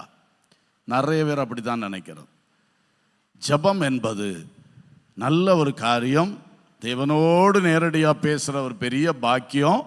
ஆனா சிலர் அந்த ஜெப கிருபைகள் வந்த உடனே, ஜெபத்தில் கொஞ்சம் வளர்ந்த உடனே பிசாசு செய்யற தந்திரம், கர்த்தர் மேல் விசுவாசம் இருக்கிறத பார்க்கிலும் தங்களுடைய ஜெபத்தின் மேல் தங்களுக்கு விசுவாசம். நல்லா ஜெபம் பண்ணுங்க. ஆனா நீங்க ஜெபிக்கிறேன்னு உங்க ஜெபத்து மேல விசுவாசத்தை வைக்காதீங்க. அதுவும் ஒரு கலப்படம் தான். கர்த்தர் மேல் மாத்திரம் விசுவாசத்தை வைப்பீர்களாக. அல்லேலூயா. நான் அப்பாட்ட கேட்கிறேன், அவர் எனக்கு தருவார் என்று விசுவாசிக்கிறேன். அல்லேலூயா. ஆனா நான் ஜெபத்தை கேளாதபடி என்னை மேகங்களால் மூடிக்கொள்ளுகிறேன் எல்லாம் இருக்கு பைபிள். ஆண்டவரே ஏன்பா ஜெபத்தை கேட்கல? அப்ப சில ஜெபம் கேட்காமலும் இருக்கிறார். இனி ஜெபத்தை கேட்டோம், எல்லாத்தையும் நம்ம கேட்ட மாதிரி செஞ்சிட மாட்டார். அப்ப அவர் தேவன் இல்லையே. அவர் நமக்கு ஏவுதல் படி செய்யக்கூடிய ஒரு ஏஜெண்டா எல்லாம் இருப்பார். அப்படி கிடையாது. அவர் தேவன். அவருக்கு ஒரு தீர்மானம் உண்டு. இவன் கேட்கிறான், இதை இவனுக்கு கொடுக்கணுமா வேண்டாமா, அவர் தீர்மானிப்பார். அல்லேலூயா. சில வேளை இவ கேட்கிறா, நான் இவளுக்கு இதை வச்சிருக்கேன், ஆனா நாளைக்கே வேணும்னு கேட்குறா. நாளைக்கு கொடுக்குற மாதிரி இல்லை, 6 மாதம் கழிச்சு இந்த குறிப்பிட்ட தேதியில் கொடுக்கறதுக்கு தான் நான் வச்சிருக்கேன். சரிதானா? இதெல்லாம் அவருடைய ஆதீனத்தில் இருக்கு. அதை மிஞ்சி எல்லாம் செய்ய மாட்டார். ஆனால் நம்ம கேட்கணும், உரிமையோடு கேட்கணும், நல்லா கேட்கணும். எப்பவும் நமக்குள்ள ஒரு தெளிவு இருக்கணும். நான் ஜெபித்த உடனே எல்லாம் நடந்துராது. அப்பாவுடைய கிருபை உண்டாகும் பொழுது எல்லாம் நடக்கும். அல்லேலூயா. நான் அதற்காக அவரை நோக்கி ஜெபம் பண்ணிக்கிட்டே இருப்பேன், மன்றாடி கொண்டே இருப்பேன், அவர் பாதத்தை விடாம பிடிச்சிட்டு இருப்பேன். இந்த ஒரு நோக்கத்தில் அந்த ஜெபம் என்பதை பார்க்கிலும் ஜெபத்தை கேட்கிறவர் பெரியவர். அல்லேலூயா. என் ஜெபத்தை காட்டிலும் இயேசு பெரியவர். என் உபவாசத்தை காட்டிலும் இயேசு பெரியவர். என் ஸ்தோத்திரங்களை காட்டிலும் இயேசு பெரியவர். என் கண்விழிப்பு ஜெபத்தை பார்க்கிலும் இயேசு பெரியவர். என் நடை ஜெபத்தை பார்க்கிலும் இயேசு பெரியவர். நாங்கள் குழுவா கூடி ஜெபிக்கிறதை பார்க்கிலும் இயேசு பெரியவர். அல்லேலூயா. இது நமக்குள் மிக தெளிவாய் இருப்பதாக. நாம் கர்த்தரை மாத்திரம் சார்ந்து கொண்டு வாழ்வதை கர்த்தர் இன்றைக்கு எதிர்பார்க்கிறார். நான் பல வசனங்களை வச்சு பல விஷயங்கள் சொன்னேன். எது உங்களுடைய விசுவாசத்தில் கொஞ்சம் கலப்படமாக உங்களுக்கு ஆண்டவர் உணர்த்தினாரோ, இப்போ அதை பற்றி ஜெபம் பண்ணி அந்த கலப்படத்தை மாற்றி நம்முடைய விசுவாசத்தை கூர்மையாக்குவோமாக, நம்முடைய விசுவாசத்தை அரித்து சுத்தமாக்குவோமாக. ஒரு 5 நிமிடங்கள் நம்ம ஜெபம் பண்ண போகிறோம். எல்லாரும் கண்களை மூடி கர்த்தரை நீங்கள் நோக்கி பாருங்கள். இந்த விசுவாசம் என்று சொல்லுவது நாம் கர்த்தர் மேல் மாத்திரம் சார்ந்து இருப்பது. மனசுல வேற யார் மேலேயும் நம்பிக்கை இல்லை. யாரையும் நம்பி நான் வாழலை. யாரை கொண்டோ கர்த்தர் என்னை வாழ வைப்பார். ஆனால் நான் சார்ந்திருப்பது கர்த்தர் மேல் மட்டுமே.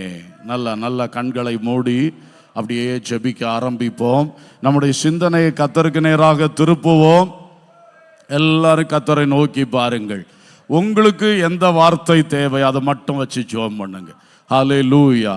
என் விசுவாசத்தில் இன்னும் ஒரு காரியம் கலந்திருக்கிறதை நான் இன்றைக்கு கண்டுபிடித்தேன். ஆண்டவரே, அதில் என் விசுவாசத்தை சரிப்படுத்துங்கப்பா, சுத்திகரிங்கப்பா, ஆமேன், கூர்மையாக்குங்கப்பா. நான் கர்த்தர் மேல் மாத்திரம் சார்ந்து இருக்கும்படியாய் இன்றைக்கு ஒரு புதுப்பித்தலை எனக்குள் தாரும். உம்மை மாத்திரம் நாங்கள் சார்ந்திடுவோம், உம் நாமத்தை பிரஸ்தாபப்படுத்துவோம். உம்மை மாத்திரம் நாங்கள் சார்ந்திடுவோம், உம் நாமத்தை பிரஸ்தாபப்படுத்துவோம். துதித்திடுவோம், வாழ்த்திடுவோம், போற்றிடுவோம், வணங்கிடுவோம். துதித்திடுவோம், வாழ்த்திடுவோம், போற்றிடுவோம், வணங்கிடுவோம். உம்மை மாத்திரம் நாங்கள் சார்ந்திடுவோம்.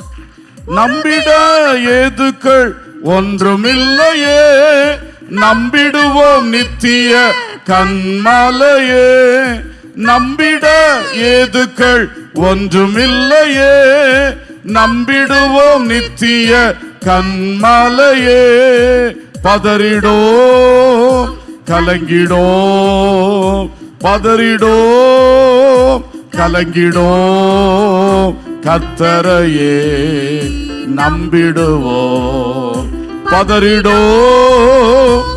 பாடல் பாடும் பொழுது விசுவாச அறிக்கையாக சொல்லுவோம், உங்களை மாத்திரம் நம்பி இருப்போம், உம்மை மாத்திரம் நாங்கள் சார்ந்திடுவோம், நாமத்தை பிரஸ்தாபப்படுத்துவோம். சொல்லுங்க பாடலாக.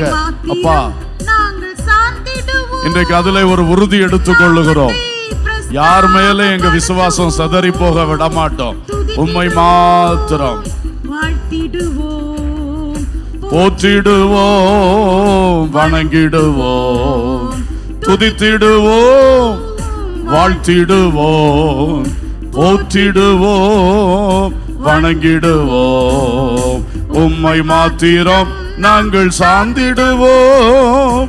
உறுதியாய் பற்றி கொள்ளும் மனதை உடையவன் உம்மையே என்றென்றும் நம்பியிருப்பான். சொல்லுங்க, உறுதியாய் பற்றி கொள்ளும் மனதை உடையவன் உம்மையே என்றென்றும் நம்பியிருப்பான்.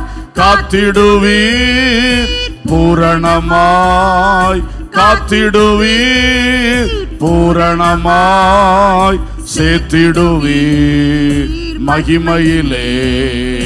காத்திடுவீர் பூரணமாய், சேர்த்திடுவீர் மகிமையிலே. உம்மை மாத்திரம் நாங்கள் சார்ந்திடுவோம், உம் நாமத்தை பிரஸ்தாபப்படுத்துவோம். உம்மை மாத்திரம் நாங்கள் சார்ந்திடுவோம், உம் நாமத்தை பிரஸ்தாபப்படுத்துவோம். உம்மை மாத்திரம் நாங்கள் சார்ந்திடுவோம். ஆமென். எல்லாரும் அப்படியே சொல்லுவோம், உங்களை மாத்திரம் சார்ந்திருப்போம், உங்க மேல மாத்திரம் விசுவாசம் வைப்போம். ஆமென். உறுதியாய் உம்மை மாத்திரம் சார்ந்திருப்போம், உம்மை மாத்திரம் விசுவாசித்து கொண்டிருப்போம். நீர் எங்களை காத்திடுவீர், பூரணமாக்கிடுவீர், மகிமையிலே சேர்த்திடுவீர். ஹல்லேலூயா, ஹல்லேலூயா. எல்லாரும் கர்த்தரை நோக்கி amen. Praise the lord, praise the lord, praise the lord. அந்த விசுவாசம், எனக்குள்ள இருக்கிற விசுவாசத்தின் ஒரு சுத்திகரிப்புக்காக எல்லாரும் ஆமென். Praise the Lord. ஒவ்வொருவரும் தனக்குள்ள இருக்கிற விசுவாசத்தின் சுத்திகரிப்புக்காக பரிசுத்த ஆவியின் கையிலே ஒரு விசை கொடுப்போம். அந்நிய பாஷைகளை பேசி கர்த்தரை மகிமைப்படுத்துங்கள். ஆவியின் வல்லமை பெற்றவர்கள், ஆவியின் அபிஷேகத்தை பெற்றவர்கள். ஆமென். க்ளோரி, ஹல்லேலூயா. ஆவியானவரே, எனக்குள் நீர் வைத்த விசுவாசம், இயேசு தொடங்கின விசுவாசம், இயேசு முற்றுமுடிய நடத்தி முடிக்க போகிற அந்த விசுவாசம், அந்த விசுவாசம் கரைப்பட்டு போக கூடாது, அந்த விசுவாசம் கலப்படமா போக கூடாது, அந்த விசுவாசம் இங்கும் அங்கும் சிதறி போக கூடாது. அது கர்த்தருக்கு நேராக மாத்திரம் இருக்கும்படியாய், அந்த விசுவாசம் உறுதி உள்ளதாக இருக்கும்படியாய். ஆமென். நாங்கள் தியானித்த பல வசனங்களின் அனுபவங்களின்படி எங்கெங்கோ எங்களுடைய விசுவாசம் சிதறி கிடக்காதபடிக்கு அந்த விசுவாசம் முழுமையும் கர்த்தர் மேலே, இயேசுவின் மேலே, இயேசுவின் மேலே. Hallelujah, hallelujah, hallelujah. Oh glory. ஷபல துரபல புகபரப ஷக்கர துனம ஷந்துனம. ஆவியானவர் ஒரு கிரியை செய்யுங்க. ஆவியானவர் எங்களுக்குள்ளே வாசம் பண்ணுகிறவர் எங்கள் விசுவாசத்தை உறுதிப்படுத்தும், எங்கள் விசுவாசத்தை நேராக்கும், எங்கள் விசுவாசத்தை கூர்மையாக்கும், எங்கள் விசுவாசத்தை சுத்திகரியோ. ஆமென். இயேசுவின் மேல் மாத்திரம் மாத்திரம் மாத்திரம் மாத்திரம் விசுவாசம். இயேசு தருகிற எந்த ஒரு காரியத்தின் மேல் விசுவாசம் இல்ல, இயேசு மேல மட்டும்தான் விசுவாசம். இயேசு தந்த கிருபை வரங்கள் மேல விசுவாசம் இல்ல, இயேசு தந்த வல்லமையின் மேல அல்ல விசுவாசம், இயேசுவின் மேல விசுவாசம். ஜெபத்தின் மேல அல்ல விசுவாசம், என் இயேசுவின் மேல விசுவாசம். அல்லேலூயா, அல்லேலூயா, அல்லேலூயா. ஓ, சில மனிதர்களை பயன்படுத்தி எங்களுக்கு நிறைய நன்மை செய்கிறீர், அவர்கள் மேல அல்ல விசுவாசம். ஆமென். இயேசுவின் மேல விசுவாசம்.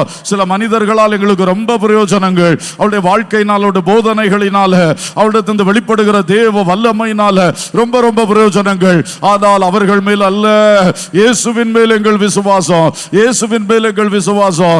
Hallelujah, hallelujah, hallelujah, hallelujah. Praise the lord, praise the lord, praise the lord. எல்லாரும் கரங்களை தட்டி கர்த்தருக்கு ஸ்தோத்திரம் செலுத்துவோம். ஹல்லேலூயா, ஹல்லேலூயா, ஹல்லேலூயா. ஆமென், ஆமென். பரலோக பிதாவே, நல்ல தகப்பனே, நாங்கள் உம்மை ஸ்தோத்திரிக்கிறோம், வாழ்த்துகிறோம். இம்மட்டும் உங்களை விசுவாசித்து பின்பற்ற கிருபை செய்கிறீர். சில வேளை நாங்கள் தியானித்தது போல உள்ளதில் ஏதோ ஒன்றெண்டு விஷயங்கள் எங்கள் விசுவாசத்திலும் சில கலப்படங்கள் வந்து விடுகிறது. அதெல்லாம் மாற்றப்பட்டு இன்னும் தூய்மை உள்ள, சுத்திகரிக்கப்பட்ட, நல்ல ஷார்ப்பான, நல்ல கூர்மையான, நல்ல விசுவாசம், உறுதியான விசுவாசம், கர்த்தருக்கு நேராக மட்டும் விசுவாசம், கர்த்தர் மேல் மட்டும் சார்ந்திருக்கிற வாழ்க்கை எல்லாருக்கும் தந்து நம்முடைய கர்த்தராகிய இயேசு கிறிஸ்துவினாலே நமக்கு ஜெயம் தருகிற தேவனுக்கு ஸ்தோத்திரம் என்ற வார்த்தையின்படி எல்லாருடைய வாழ்விலும் ஜெயம் சிறக்க பண்ண ஜெபிக்கிறோம். மகிமைக்கு நேராய் நீர் தெரிந்து கொண்டு நடத்துகிற இந்த வாழ்விலே பெரிய ஜெயம் உண்டாக ஜெபிக்கிறோம். வல்லமையுள்ள கரத்தில் ஒப்பு கொடுக்கிறோம். சகல துதி, கனம், மகிமை உமக்கே செலுத்துகிறோம். இயேசுவின் நாமத்தில் கேட்கிறோம் ஜீவனுள்ள பிதாவே, ஆமேன். என் ஆத்துமாவே கர்த்தரை ஸ்தோத்திரி, என் முழு உள்ளமே அவருடைய பரிசுத்த நாமத்தை ஸ்தோத்திரி. என் ஆத்துமாவே கர்த்தரை ஸ்தோத்திரி, அவர் செய்த சகல உபகாரங்களை மறவாதே. ஆமேன். நம்முடைய கர்த்தராகிய இயேசு கிறிஸ்துவின் கிருபையும், பிதாவாகிய தேவனுடைய அன்பும், பரிசுத்த ஆவியானுடைய ஐக்கியமும், சிநேகமும், வழி நடத்துதலும், பாதுகாவலும் நம் அனைவரோடும் சகல பரிசுத்தவான்களோடும் சதா காலங்களிலும் இருப்பதாக. ஆமேன்.